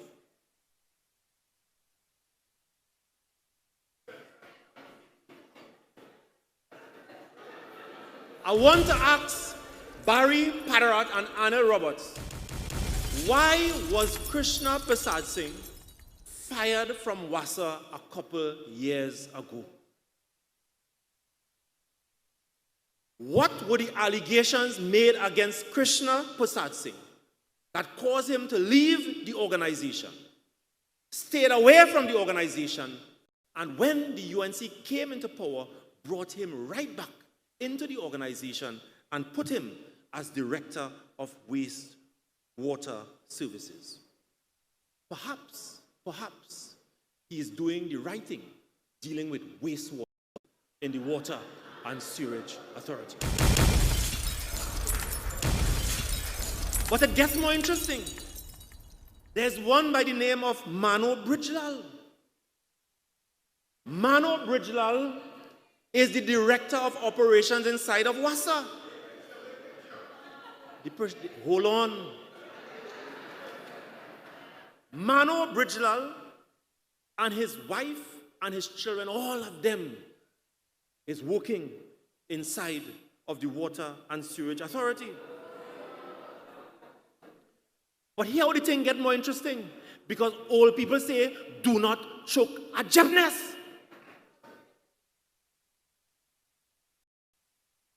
You remember that one they called Jivan Joseph? Jivan Joseph was, all of a sudden we get up one morning and we heard that he was brought in by Barry, and all of a sudden, because of personal reasons, he had to leave. Mano Brijlal and Jivan Joseph were both fired by whom? Ganga Singh. Can you believe that? Ganga Singh, all you know about Ganga Singh? All you know what Ganga Singh represented in the Water and Sewerage Authority and the Ministry of Public Utilities? When Ganga Singh could fire you for corruption, know the thing ain't nice. When Ganga Singh, under Pandey, short pants man, desalination plant and what have you, that cost this country billions of dollars, and Ganga Singh could fire you for corruption and remove you from the Water and Sewerage Authority because you're too corrupt, because too much money going in brown paper bag in St. Joseph. As soon as this country put UNC back in government, Mano Brijlal and Jivan Joseph were put in leadership in the Water and Sewerage Authority. But Jivan can't help himself. He starts 2 months after. So they tell him, listen, you can't stay around, you have to go. I want to ask Barry, and I want to ask Anil, why did Jivan Joseph leave the post of CEO of the Water and Sewerage Authority? Which contractor was being harassed? What were they being harassed for? And why they had to put Jivan Joseph out of the Water and Sewerage Authority to save Kamla Prasad Bisesa and this UNC government from the worst embarrassment just after 2 or 3 months after he assumed office. But the UNC is very skillful because they believe you are asleep and they believe that we in the PNM are asleep. He is no longer inside of the Water and Sewage Authority. Guess where he is? No. Guess where he is? He in Tobago. Correct. Great is the PNM. Working with Fali as a consultant with the Tobago House of Assembly, advising Fali where to build desalination plant and how much desalination plant, because you know what? When it comes to desalination plant, the mouth, the salivate. So when Fali Austin and Barry Parat all over the place talking about how much desalination plant they're going to construct and how much they're going to construct in Tobago, is because Jivan Joseph is up in Tobago telling Fali how much desalination plant, not to give the people of this country water. You know what this is all about. I tell them, do not choke the Jepness. Then there's another one by the name of Simon Bahor. Simon Bahor left WASA between 2010 and 2015. And let me read a Guardian article about Simon Bahor. I want of 7,500.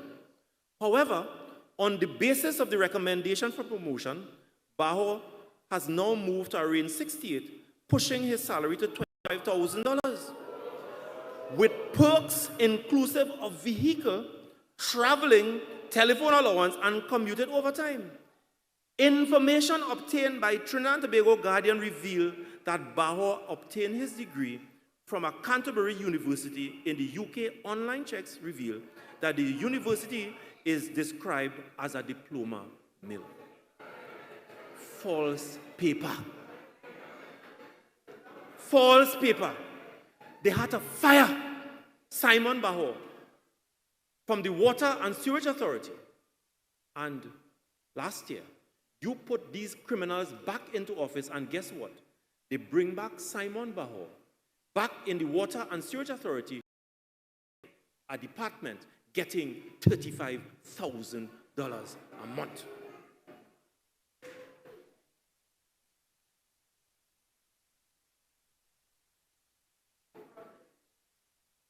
Then it have one they call David Benny. David Benny was removed from the Water and Sewage Authority for taking bribes in relation to water connection inside of the Water and Sewage Authority. He was removed. Guess who he was removed by? Ganga Singh. Guess what? They rip apart the WASA transformation plan only in the back door to bring back David Benny back in the Water and Sewage Authority and put him in charge of what? Guess what? Water connection in the Water and Sewage Authority.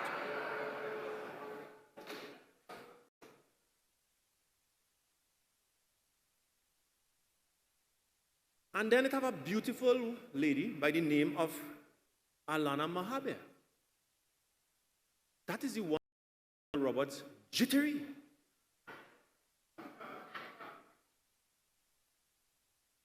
Nice lady. She is the head of the WRA, Water Resource Agency. Penny, remember WRA, how much money people water and tanks all over? I want to ask Arnold Roberts, what is his relationship with this lady?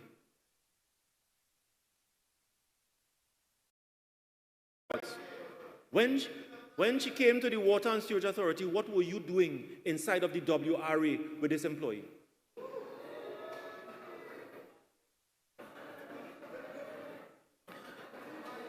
And you know what happened? Was suspended from the Water and Sewage Authority for unethical conduct.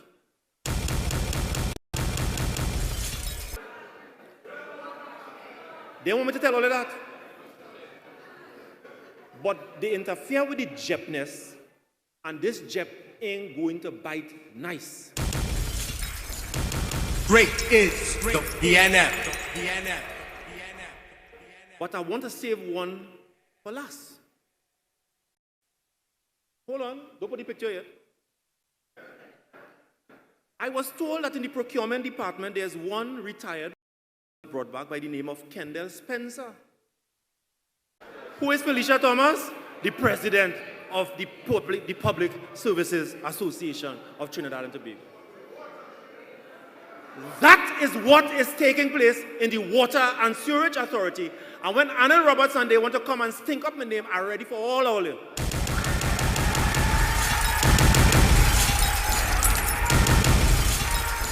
You see, because of time limit, I can't talk all what I know tonight. But very soon we will convene again in Arouca, Lopinot, and I will give all of the rest of the story. But they are a bunch of dirty, stinking people who feel that when they come and tell bile behind us that we will run and we will cover and we will not stand up to them, but they meet the match on this one. They meet the match. Well, let me give all you the best for the night. It has plenty more.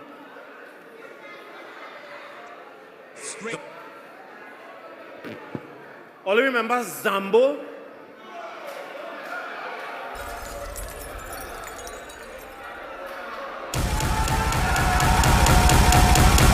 Great is the PNM.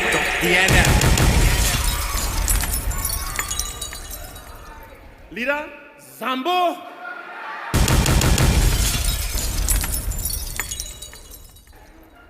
A little birdie passed and dropped something in my mailbox about Zambo. I said, no, that can't be right. All you're making this thing too ridiculous now. But I want to share it with all you. All you know Zambo working in the Water and Sewerage Authority now?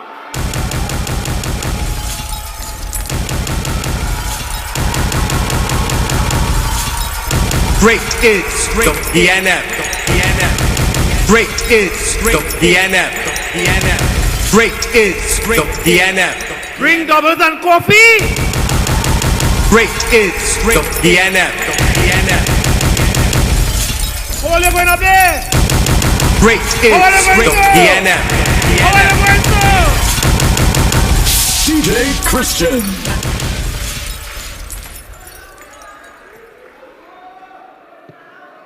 I'm tired. The thing nice. Look at Zambo.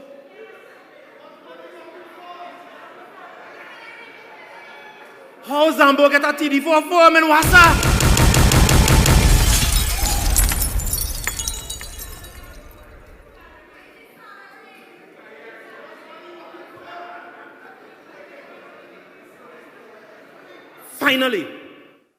Finally,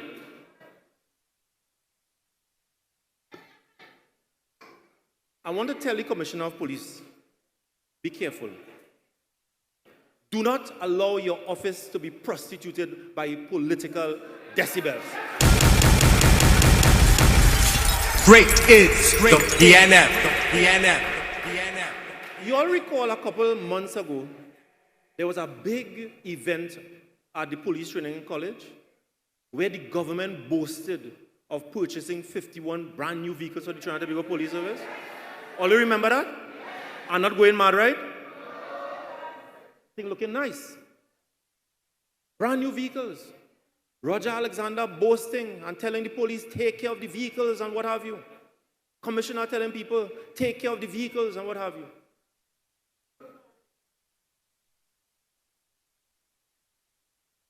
I found it was very strange that the media did not ask the minister how much those vehicles cost.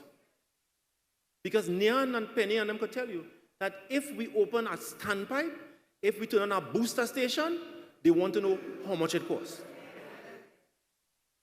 But 51 electric vehicles in the Trinidad and Tobago Police Service, and up to now, the people of this country cannot be told how much those vehicles cost. Bring up the next slide. I am told that those vehicles do not belong to the Trinidad and Tobago Police Service.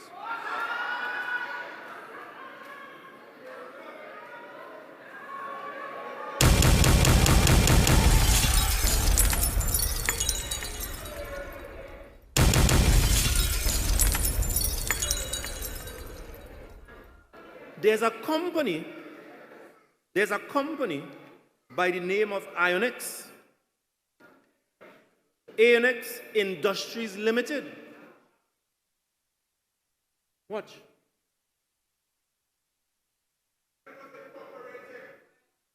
The company that was incorporated just last year, June or July.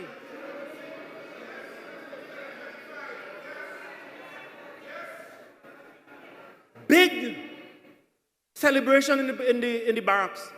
Even the Attorney General there, senior ministers of government, telling you, the people of Trinidad and Tobago, that the government acquired 51 electric vehicles for the Trinidad and Tobago Police Service. I am reporting here to you in the constituency of Arouca Lopinot that those vehicles are owned by Ionix Industries Limited.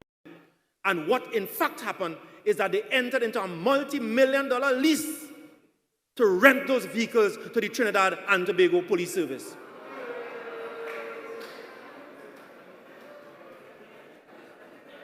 And the Commissioner of Police, who is the accounting officer for the Trinidad and Tobago Police Service, the Minister of Homeland Security, who knows nothing, the Attorney General, all of them assembled there.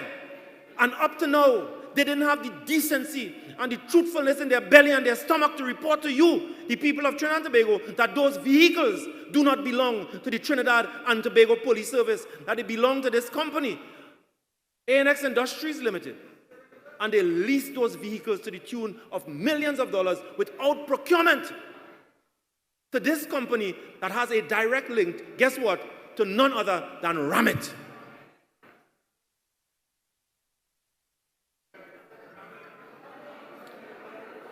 This country, every single day, is being rammed by the people's, by this UNC desperate and evil regime. Ladies and gentlemen, I want to tell you tonight, we will not be asleep. We will fight them at every corner in this country. We will expose all of their wrongdoings. We will expose all of their current ways. And we will demonstrate their unfit for office in this country. And until the last day, we, the people of Trinidad and Tobago, and we in the PNM, will continue to stand in defense of the people of Trinidad and Tobago. And once you are with us, once you continue to pray with us, once you continue to hold us in your confidence, I want to assure you that we will fight in defense of the people of Trinidad and Tobago. And last but certainly not least, I am reporting to you here, my constituents, that I have since instructed my legal team to immediately take action against Anil Roberts and all of them. And I will recover every single cent from them. And every dollar that I get from them will be placed towards the development of poor people in the constituency of Arouca Lopinot. Great is the PNM. May God bless the people of Trinidad and Tobago. May God bless the constituency of Arouca Lopinot. May God bless the People's National Movement. Great is the PNM. Great is the PNM. Great is the PNM. And we shall and we will always prevail. Thank you.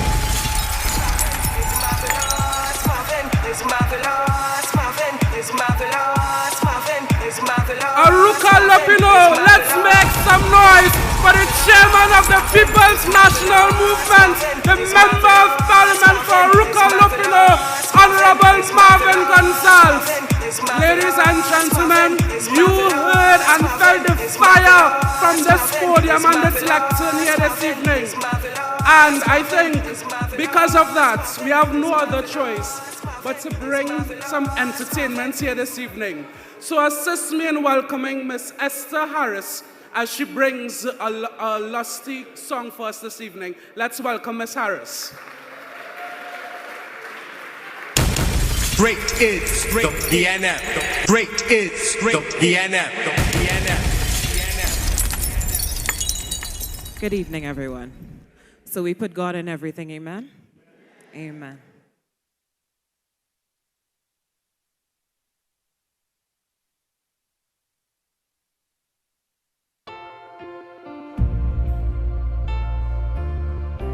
Y'all seem to have that on a different speed.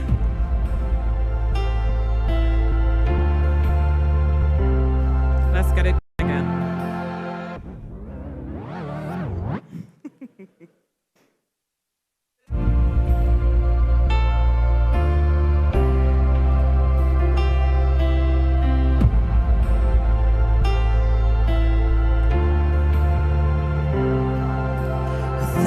Generations falling down in worship to sing a song of ages to the Lamb.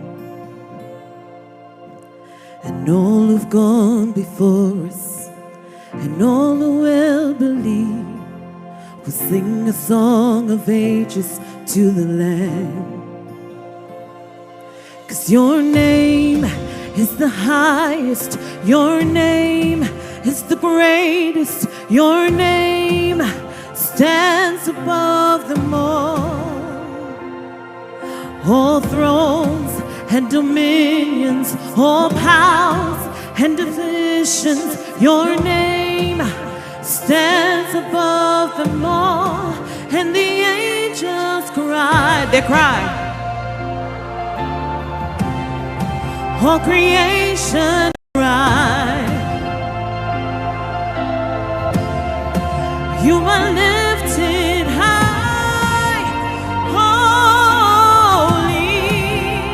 holy forever.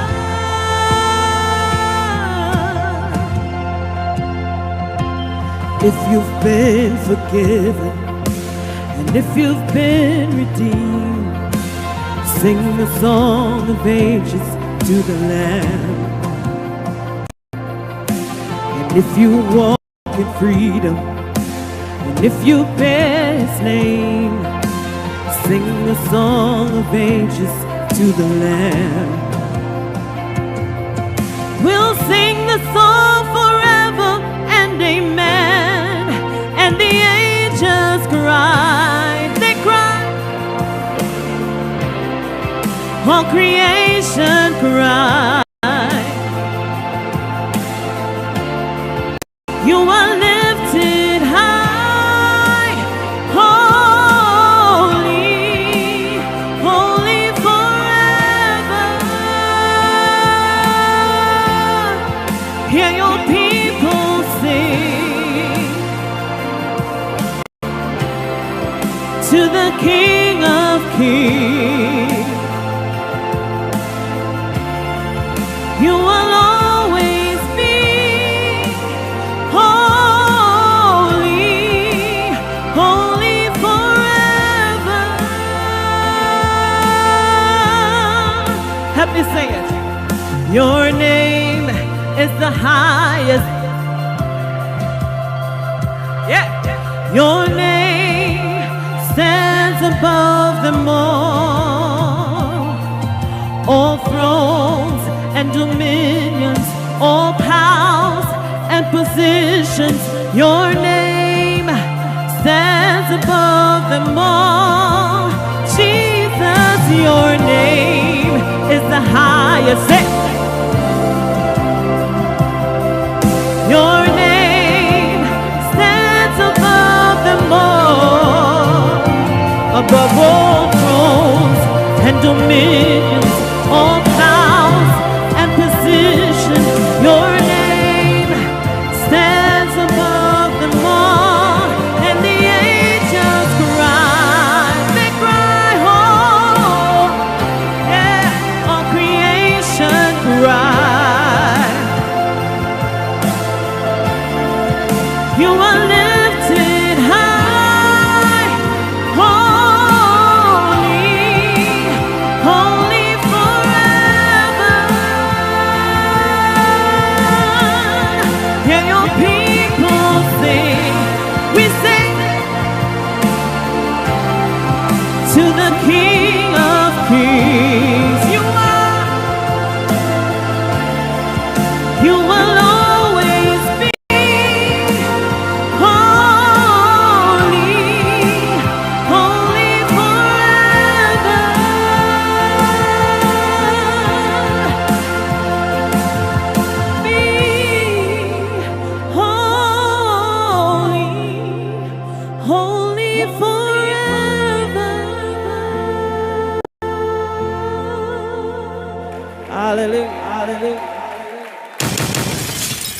Great is.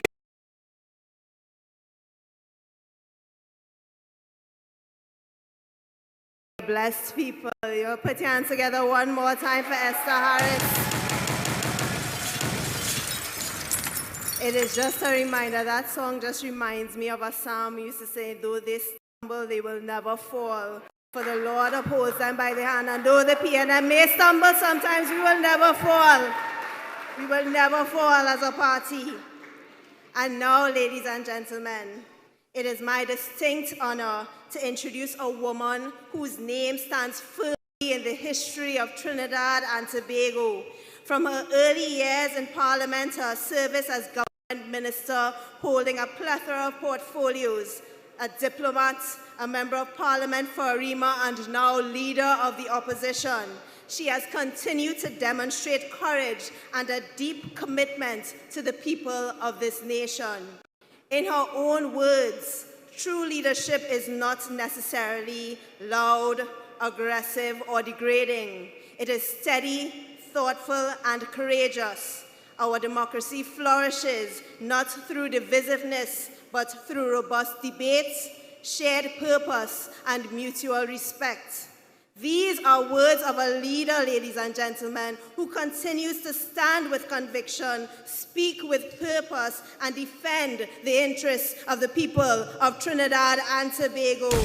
Ladies and gentlemen, please rise and give a powerful welcome to the first female political leader of the People's National Movement, Member of Parliament for Arouca, Leader of the Opposition, and the next Prime Minister of Trinidad and Tobago, the Honorable Penelope Beckers. Great is the NM.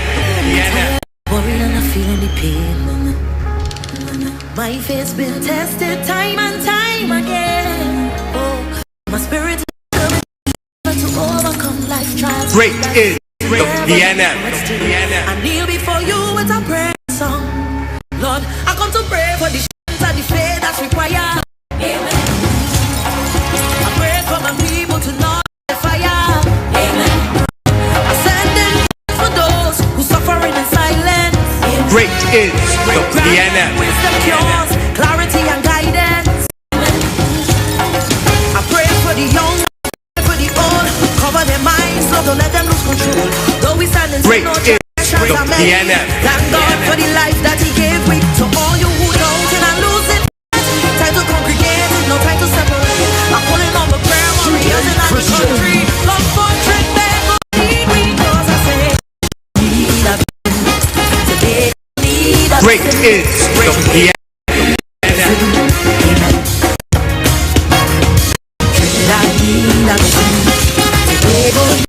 Great is the NM.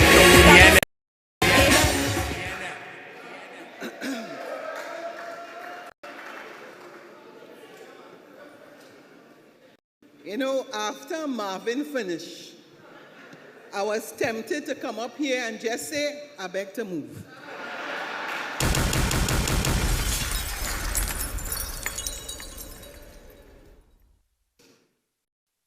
The audacity of Kamala Prasad Bisesa to attempt to shift the national outrage aimed at her pathetic leadership, her incompetent government,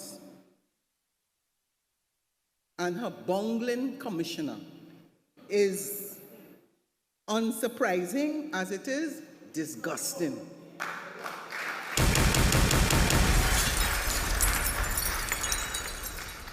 I ask you tonight, where is the Prime Minister of Trinidad and Tobago? Is she in the country?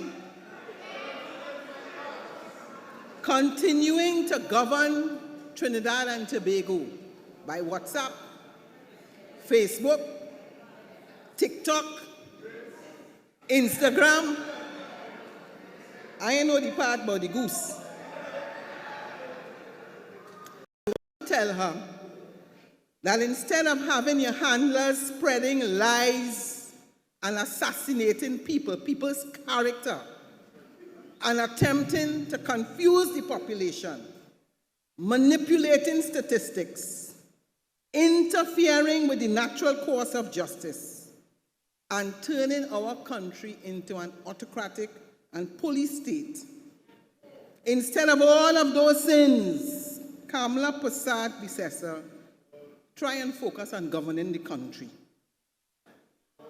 Try and focus on repairing relations with your maker and your family. Don't worry about my family. Don't worry about my family. Prove that you're fit and you're able, and then come and meet me. Great is the PNM. I just ran a 5K.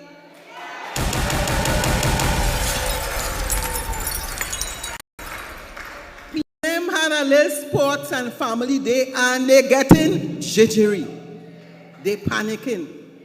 They want to know where we get money to have a PNM sports and family day. I want them to understand this year the PNM celebrates 70 years. Great is the PNM. From Eric Eustace Williams to George Michael Chambers to Patrick Augustus Mervyn Manning to Keith Christopher Rowley to Stuart Richard Young, and now to the first female leader of the PNM. Great Prime Minister in waiting, Penelope Althea Beckles Robinson. Great is and let them take it in the pipe and smoke it. Kamala, let me tell you something.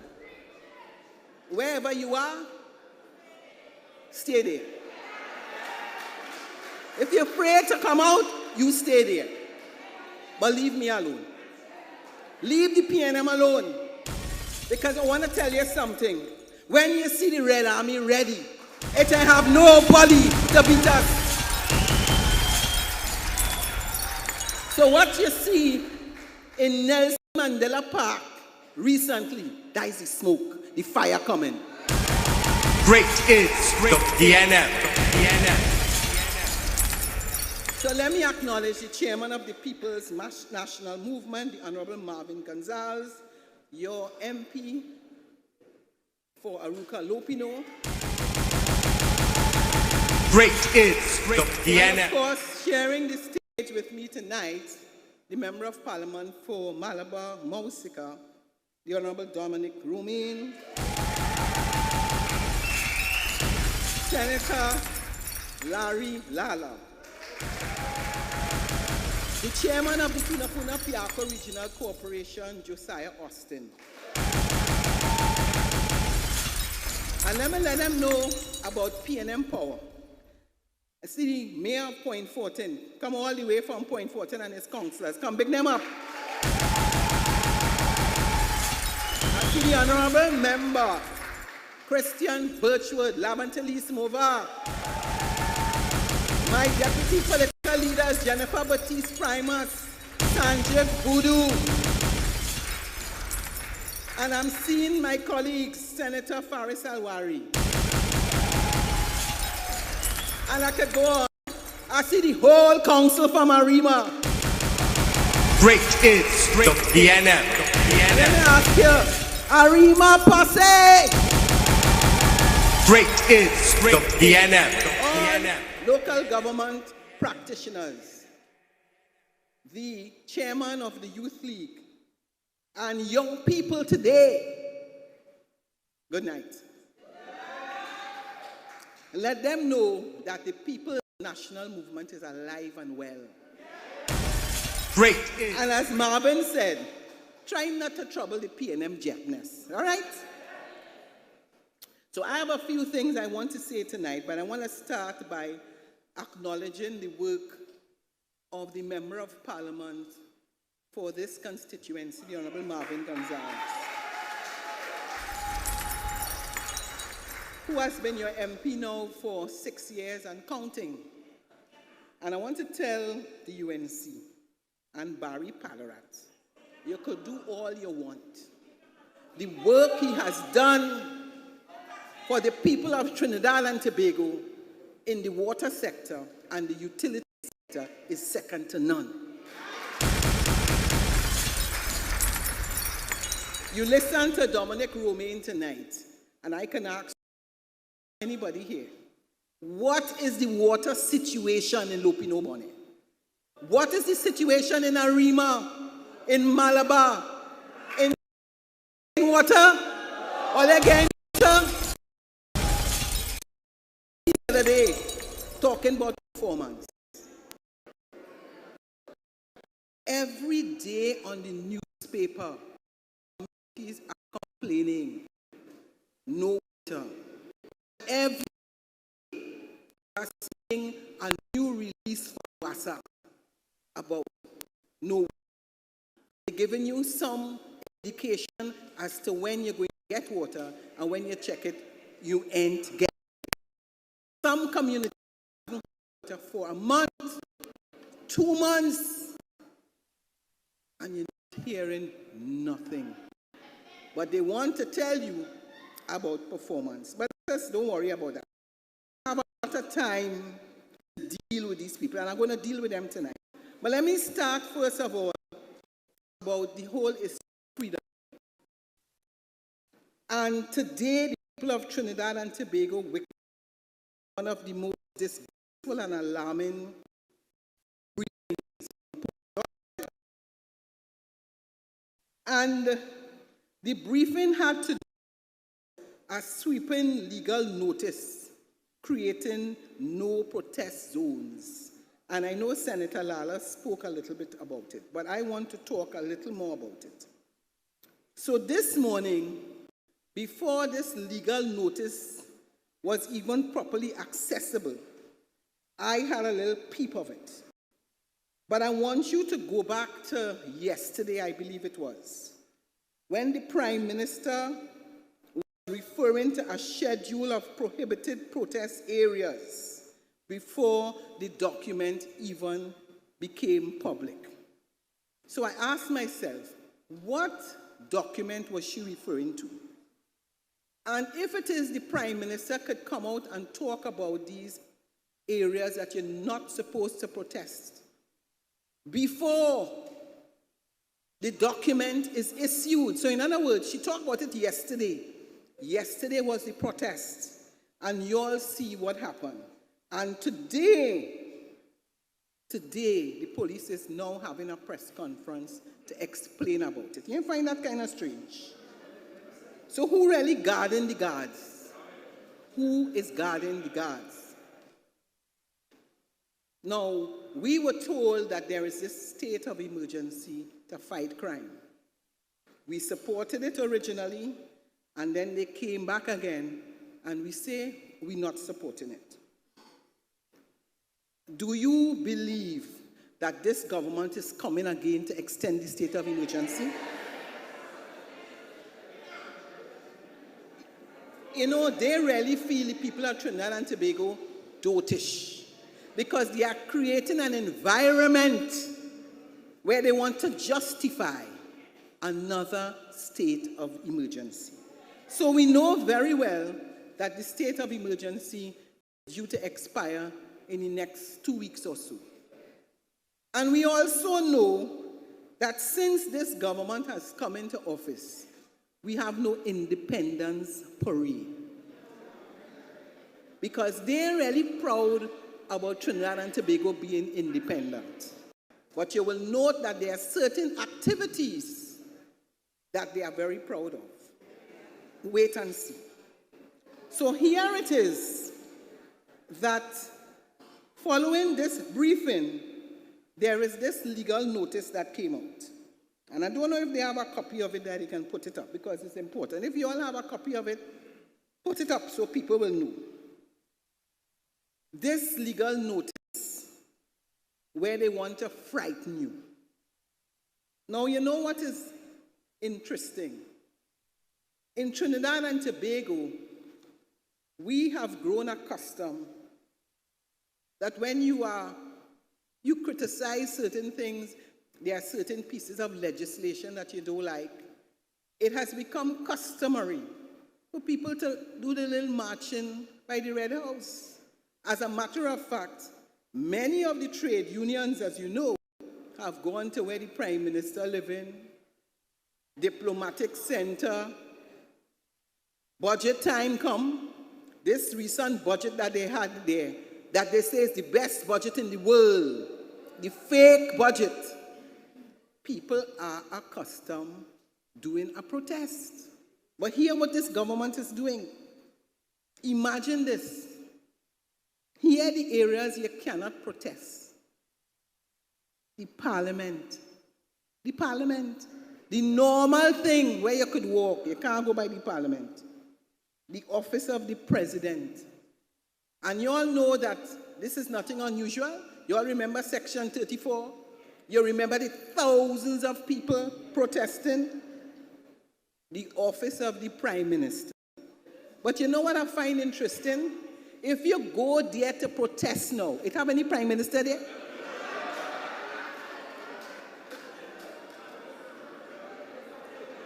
The diplomatic center, if you go there, it have anybody there?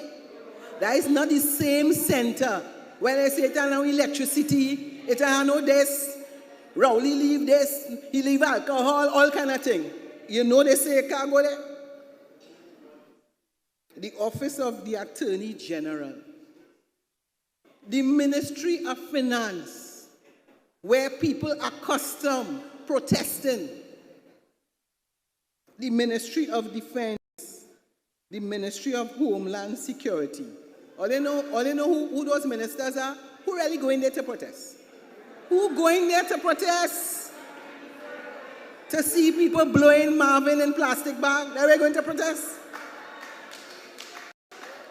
The headquarters of the police service, the headquarters of the prison service, the headquarters of the defense force.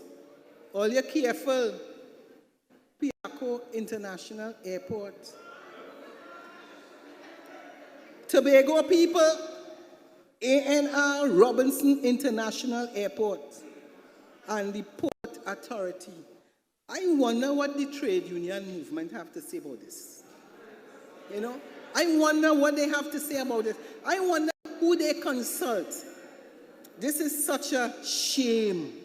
So let me ask you a question. This is still a democratic country. I want to ask you a question. This government, like they afraid everybody? A little protest yesterday, and police come out like rain. And before you know it, they put up a notice. Because what they're really telling you, do not go back by the police station. Don't go by the parliament. Don't go by the president. Don't go by the prime minister. Don't go nowhere. And come 2 weeks, we will be back in the parliament for the extension of a state of emergency. Make sure you get a copy, you know, because this government is now saying to the people of Trinidad and Tobago, you don't really have no freedom. The same government, years ago, when they're in opposition, anything that the People's National Movement would do, they would object. So you have a situation where you have to ask yourself, is the Commissioner of Police acting independently? Because if it is that the Prime Minister had access to this notice before the police was able to come and discuss it with the public, then you know who really in charge. It's not the Commissioner of Police. This is a situation where we have an insecure government. And those of you who thought that when the UNC win, all you're winning, I really hope all you're understanding what is going on. So every right-thinking citizen of Trinidad and Tobago should understand that this concept that we have about democracy and about freedom of speech no longer exists under this UNC government. This government is no longer just incompetent, but when a prime minister begins treating peaceful citizens like if they are enemies of the state, every citizen should understand one thing. Tonight, the nation deserves answers from Kamala Prasad Bisesa. How did the prime minister publicly legal notice before it was published? She needs to answer that. And this is a situation where you have Alyssa Phillip, you have Jason De Silva being arrested. I want to ask you a question. There was the recent state of emergency. Hundreds of people were arrested.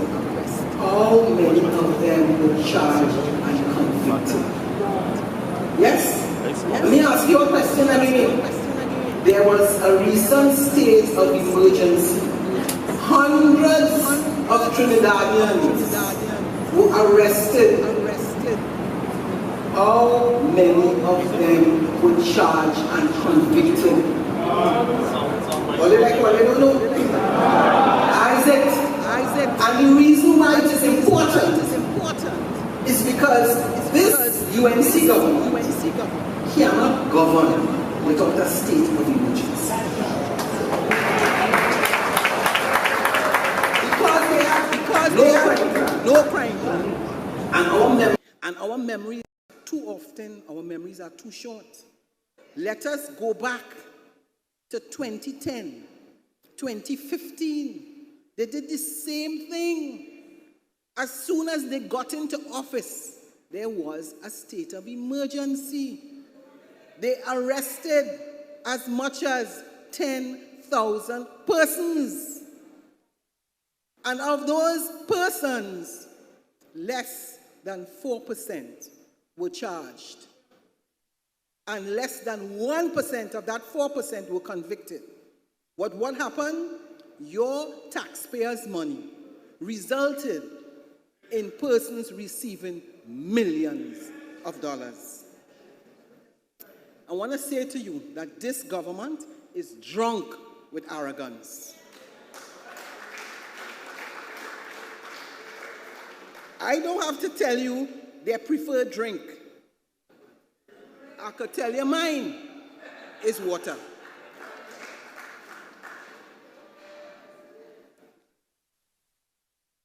And I cautioned you before. I cautioned you before, and I'll caution you again.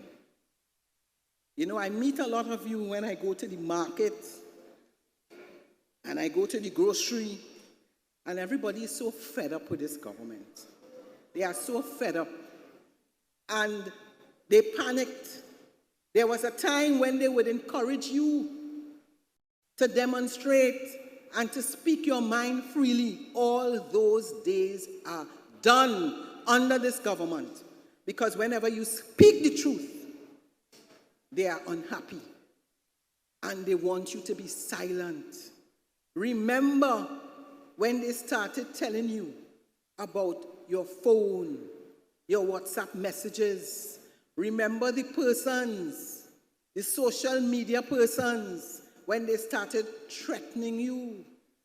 This is a prime minister, notwithstanding the fact that she's invisible, she's threatening to cuff you down. Could you believe that? Threatening to cuff you down. And you can't even see her. She's threatening to take away your visa and feel that everybody is little children. People, it is amazing that this government has only been in office 1 year and it's feeling like 10 years. 10 years of pressure, 10 years of pain, 10 years of poverty. This is a government who came to office and told you that they will create 50,000 jobs. And I ask you today, I ask the people of Lopinot Bonnet, I ask the people of Malabar Mausika, the people of Point Fortin, the people of Shogunas, are you better under this UNC government? It is the most painful thing as a member of parliament to have your office day and people don't have food. They can't buy books. They can't pay their mortgage. This government is heartless. I have to remind you that when they came into office, the first thing they did, because they told you there's corruption in CPEP, there's corruption in URP, there's corruption in reforestation, and they closed down all of those projects. If you go in the market, Tunapuna, Arima, Port of Spain, nobody to buy, goods rotting, because this is a government that does not understand that when you talk about the economy performing and boasting about how the economy is performing, I'm sure, again, if the Prime Minister is absent, she can't go in the market. Which one of them going to understand the pressure that little people are feeling? You can go in any community, whether it be Siparia, Pina, Shogunas, Mayaro, Karanaj, Matlot, Arima. You ever know in today's world, you go in a bar and the only thing you're hearing is music, not a body buying nothing. Almost every little parlor in every corner, you go and ask anybody running a parlor, and they tell you everybody coming for credit. A lie? I mean, what have they brought this country to? And local elections is coming up soon, you know. Local elections is going to come up, and they are going to find some nice statement again to tell you. And they are going to do similar to what they did the people in La Hoqueta Talparo. They offer you everything under the sun. Some people get fridge. Some people get microwave. Some people get stove. Some people get thing wrapped up in a jersey. And all of a sudden, you are no longer seeing Mr. Watts. As a matter of fact, he has moved his office from La Hoqueta.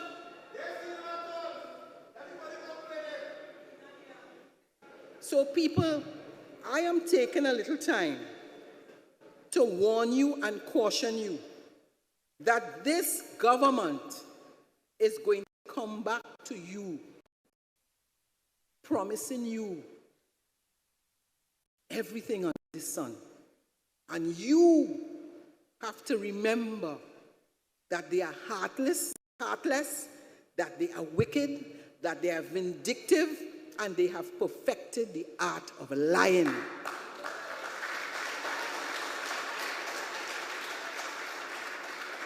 Right now,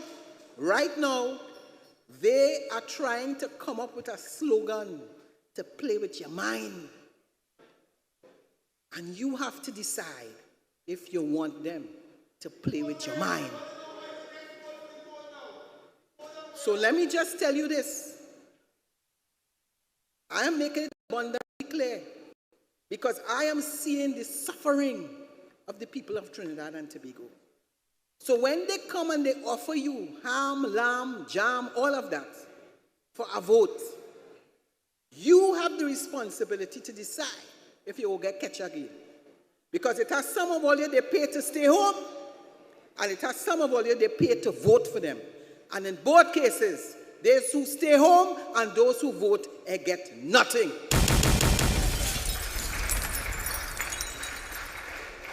Because even the people who are on contract, when you contract in, nothing for you.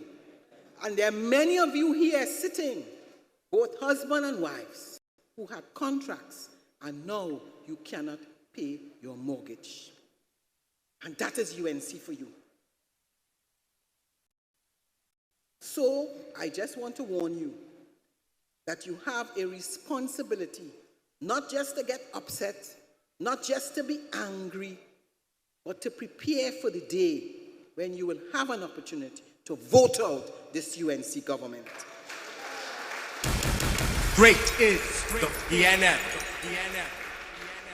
Now, as I walked with Marvin and Dominic today, we walked the Bonnier West area, and I want to thank the residents for the warm welcome.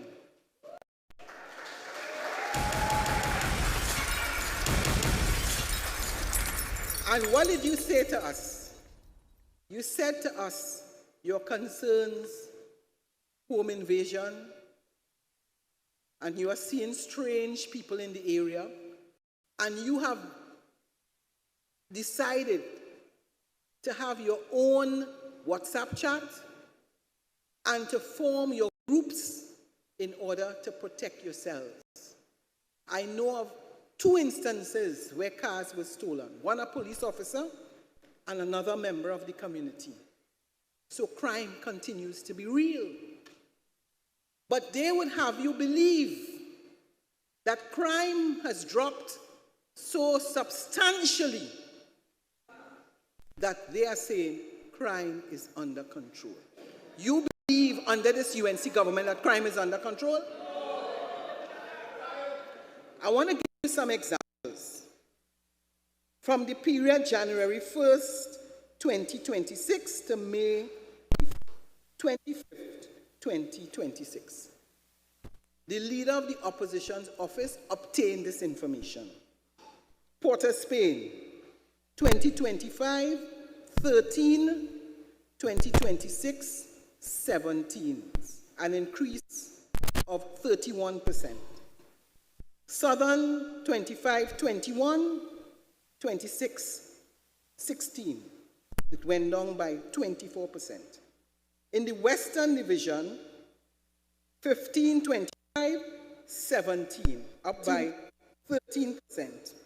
North Central, 8 in 2025, 21 in 2026, up by 163%. Central, 24 in 2025, 11 in 2026, down by 4%, 54%. Eastern, 12, 25, 25, 26, 16, up by 33%. Northeastern, 17, 2026, 20, up by 18%. Tobago, 3, 2025, 2026, by 67%. If you remember, in the parliament, they got accused Stuart that most of the murders were occurring in his constituency and in PNM constituencies.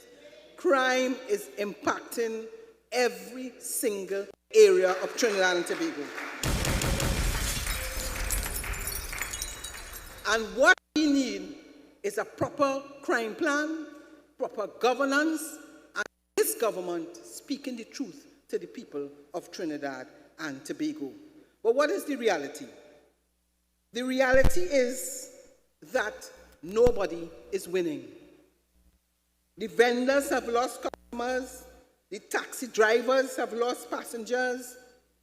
If you go and you talk to the average person selling doubles, if you go in the market, people are simply saying the economy is down. So I want to tell this government, please set the record straight. But we have several local government practitioners here. And there is a new program called the National Program for Upkeep of Public Spaces.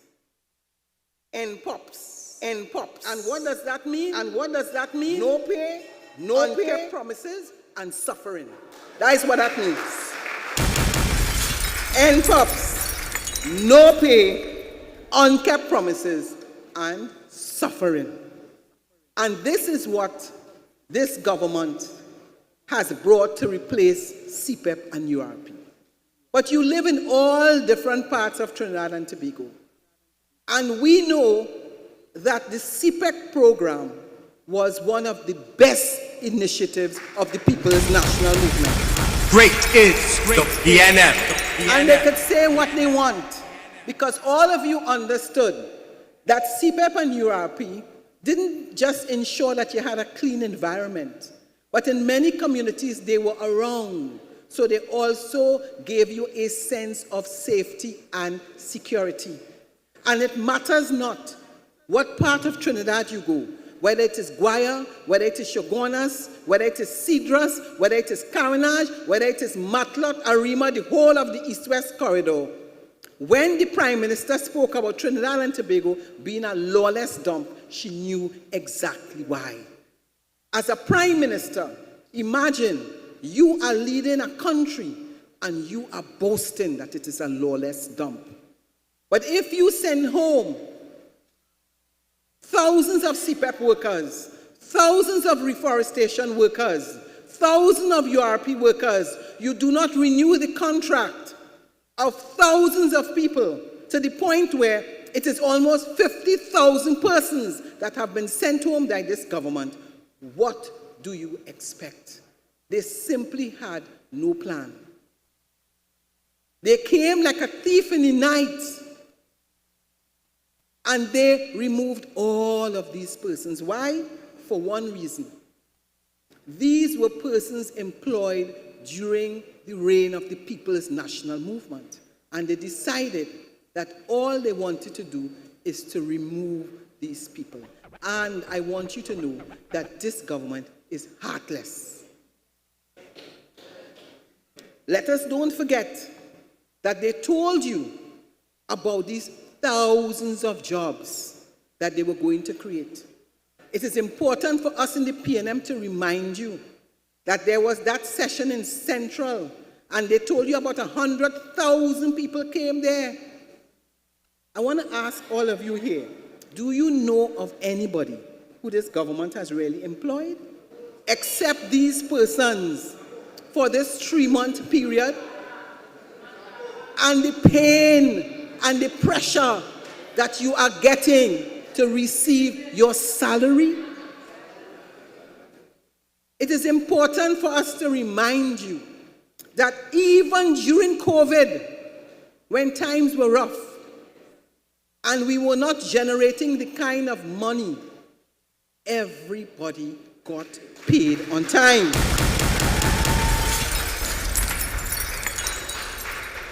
What is the situation with this government? Your pension, late. Your public assistance, late. I mean, what is it? Your salary, late. Do you really believe the salary of Kamla Prasad Bisesa and all her ministers are late? Do you know what it's like to be an MP? Ask Christian, ask Dominic, ask Marvin, that people tell you at the end of the month, they go to the bank, and when you put in that card, no money. And they will give you all sorts of explanation. I want to give you some comfort that when we return to government, you will get your salaries again on time. Great is the PNM.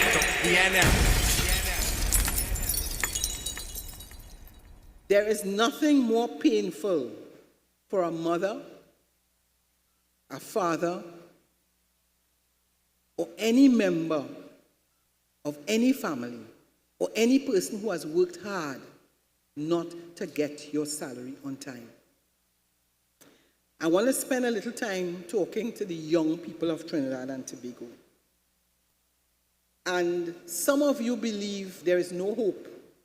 Because even as we walk today, and several persons spoke to Marvin about coming to his office, mainly because they feel that there is no hope, no jobs available. And I want to remind you, the young people, that there were so many youth programs introduced by the People's National Movement that this government has cancelled. My Lot, My Part, Civilian Conservation, the YAP program, Shade House program. As soon as this government came into office, they closed down all the programs. And that they will have the young people believe that they care about them. 1 year has passed, and every time you ask them, when are you going to open the CCC? But many of those persons who worked under those programs would tell you that they have removed the equipment. What about the youth camps? When they were in office between 2010 to 2015, they closed down every single youth camp in Trinidad and Tobago. We came back into office in 2020, and we invested millions of dollars, whether it be Chatham, whether it be in Tobago, Mount St. George, whether it be El Dorado. And we approved monies to reopen those camps to give the young people an opportunity to earn an income, to learn a trade. And whether it was driving a forklift, whether it was hairdressing, it mattered not. The People's National Movement took decisions to give the young people of Trinidad and Tobago an opportunity to develop a skill and earn an income. Come in the UNC government, and they closed down every single program. And some of you are asking yourself now, why is it so difficult to get a job? Why did they close it down? They closed down those programs because those programs were programs of the People's National Movement. We have always had a plan for the young people. Starting from Eric Williams, going through all the prime ministers, we have always had a program for young people. And I want to remind you that it's not just the youth. In the area of education, in the area of healthcare, in the area of communities, this very center built that we are here now, built by the People's National Movement. Because too often, we do not spend enough time to share with you the successes of the PNM. So whether it is in the education sector, starting from primary, early childhood, secondary, tertiary, the People's National Movement always had a plan. And there are many of you who sit here today who are beneficiaries of the education system, the healthcare system, the Arima Hospital, the Point Fortin Hospital, the Sandy Grande Hospital, the improvement of works at the Port of Spain General Hospital, all built by the People's National Movement. And we could talk about road infrastructure because they will convince you that the People's National Movement has done nothing for road infrastructure. And I must tell you this, the Eastern Main Road, the Priority Bus Route, and the Churchill-Roosevelt Highway, all running parallel, all started and all plans built by the People's National Movement. And I could go on and on, whether it be in the water sector, in the public utilities sector, in the energy sector that I can talk about from now until Thy Kingdom Come, that Trinidad and Tobago has developed a reputation for skills and expertise in the energy sector, sought after by people from Africa and even from the United States, that they come to Trinidad and Tobago to learn about the energy sector. So when they come to you during the campaign period and they tell you the People's National Movement has done nothing for Trinidad and Tobago, total and absolute lie. And there are many of you who know that is not true. But what they promise you, you tell yourself, Forget what the PNM has done and think about what they will do for you, that is the UNC. And when they get into office, you realize that they have no good intentions. So there are two areas that I want to remind you about. And Marvin spoke quite a bit about it, and that is still the issue of the water sector, because I want to talk a little bit about my own constituency and water. And that is one of the areas that when Marvin was Minister of Public Utilities, he focused on. The people in Arima, the people in the North Coast, the people in Cora, many of the people in all over the East-West corridor, in central and in southern areas. I want to say to you, the people of Trinidad and Tobago, I was given the responsibility together with Marvin for the transformation of WASA. And we continue to work night and day. And as he said, as soon as they got into office, they tore up the transformation plan of WASA. Tore up the transformation plan of WASA, and you listen to what Marvin said today about what is their plan for WASA. So when you don't have water, understand it is because they have no plan. Trinidad and Tobago finds itself at this point in time as a country where people are asking themselves, what is really going on? And I'm being very simple. There is no part of our country that you visit where people are not saying, or they're not asking you, how did we get here? What really is going on? What is the intention of this government? And is it that we have put in office a group of people who have no love, who have no compassion, who have no plan for our country, Trinidad and Tobago? I don't want you to believe that there is no hope. And there are too many of you who I meet on a daily basis who are beginning to feel there is no hope. We in the People's National Movement are saying to you that you have a duty when local government election is called next year, or whether it is this year, to ensure that the People's National Movement wins local government elections. Great. I want to remind you that we will be starting our screening process next week. Wednesday, to be exact. We are going to be coming to Sandy Grande. We are going to be coming to San Fernando. We will be coming to Point Fortin. And you must be ready. You must be ready.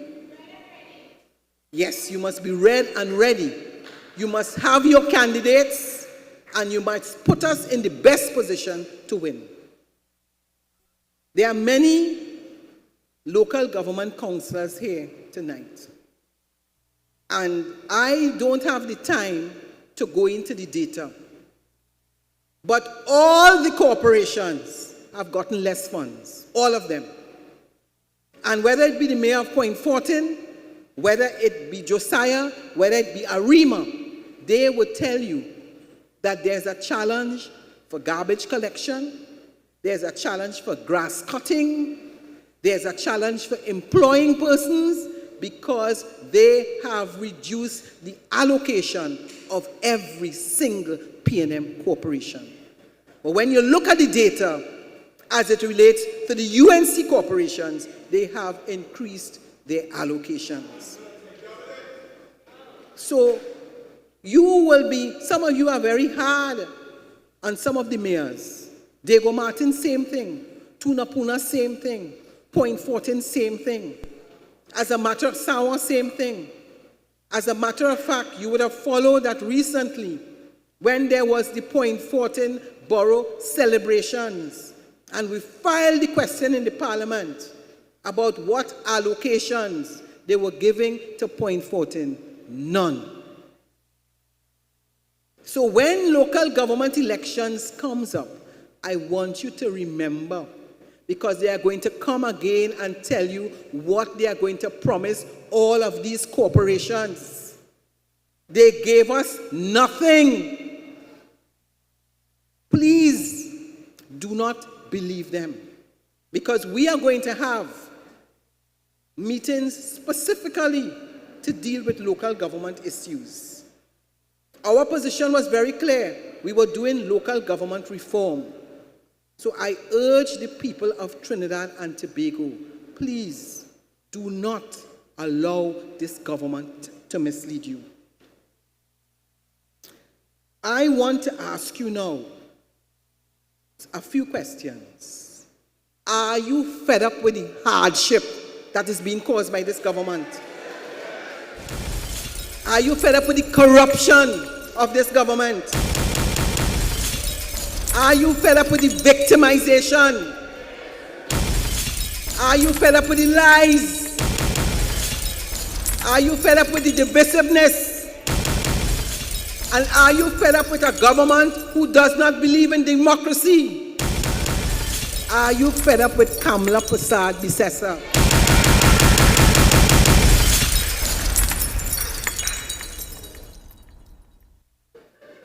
We in the People's National Movement, we are giving you the undertaking that we are going to fight for you. We are going to fight for our country. We are going to make sure that we up the ante against this government. And we want to ask all of you that the time will come when you will not just sit and complain. The time will come when you will just not sit home and read the newspapers and read social media and tell yourself, I can't do nothing. We have worked hard. Many of us have worked hard to bring Trinidad and Tobago to what it is today, and we will not allow this UNC government to mash it up.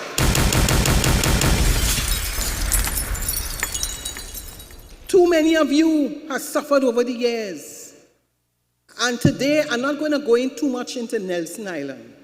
I'm going to do it another time. But I want to say to you that I was a Minister of Planning, and we spent millions of dollars to bring Nelson Island to what it is today. You ever hear them talk about Nelson Island before? But all of a sudden, they want to rename it. They weren't interested in it before when we put the desalination plant, solar, and fix the area where a vessel could easily come. And people who may not be able to walk comfortably can walk comfortably off of a vessel. I ain't calling no name. That is what was done on the People's National Movement. And now you want to talk, but you want to change the name of Nelson Island. Don't worry. As some people say, time longer than twine. We are in our rebuilding stage. Some of you here may not be happy about things that happened before. Time done for that. This is about us moving forward as a united PNM. This is about us moving forward as a PNM that is focused on returning to government. This is about ensuring that we rebuild our party that is 70 years old. This is about ensuring that what Eric Williams did, what Patrick Manning did, what George Chambers did, what Eric Williams did, what Stuart Young did, and what Penny Beckles will do to make sure that the People's National Movement returns to government within the shortest possible time. This is a Trinidad and Tobago that we love. And when we put on this red, it means something. And I want to say to you in the PNM, when you put on your red, it must mean something. Great is it is time for us to stop getting distracted. There's a lot of distractions that are taking place, keep focus on the prize. The prize is to return to government. There are too many of you who are suffering. There are too many of you who took chances with this UNC government. Your life, politics, survival is not about taking a chance. It is about making sure that you make the right decisions. And as you make the right decisions, we will return to government. We will restore integrity, honesty, and good government. And as I close, I want to say to you, great is the PNM. Great is the PNM. Great is Almighty God. And we look forward to returning to government. Thank you very much. I'm tired and I'm worried and I'm feeling the pain. My faith's been tested time and time again. Oh, but my spirit is determined to believe and to overcome life trials that seem to never done. But still, I kneel before you with a praying song. Lord, I come to pray for the strength and the faith. You would have just heard our feature speaker. You would have just heard the leader of the opposition. You would have just heard from the member of parliament for Arouca. You would have heard from the next Prime Minister of the Republic of Trinidad and Tobago. PNM people, let's make some noise for Honorable Penelope Beckles-Robinson. Great is the PNM. Arouca, Lopinot, you have been wonderful this evening, and we thank you for joining us in defense of the people. We wish you a safe journey home, and we thank you for being here. We have refreshments for you at the back, and before we leave, we do remember to say with a resounding voice, great is the PNM, great is the PNM, great is the PNM, and we shall prevail. DJ Christian, the flame is on.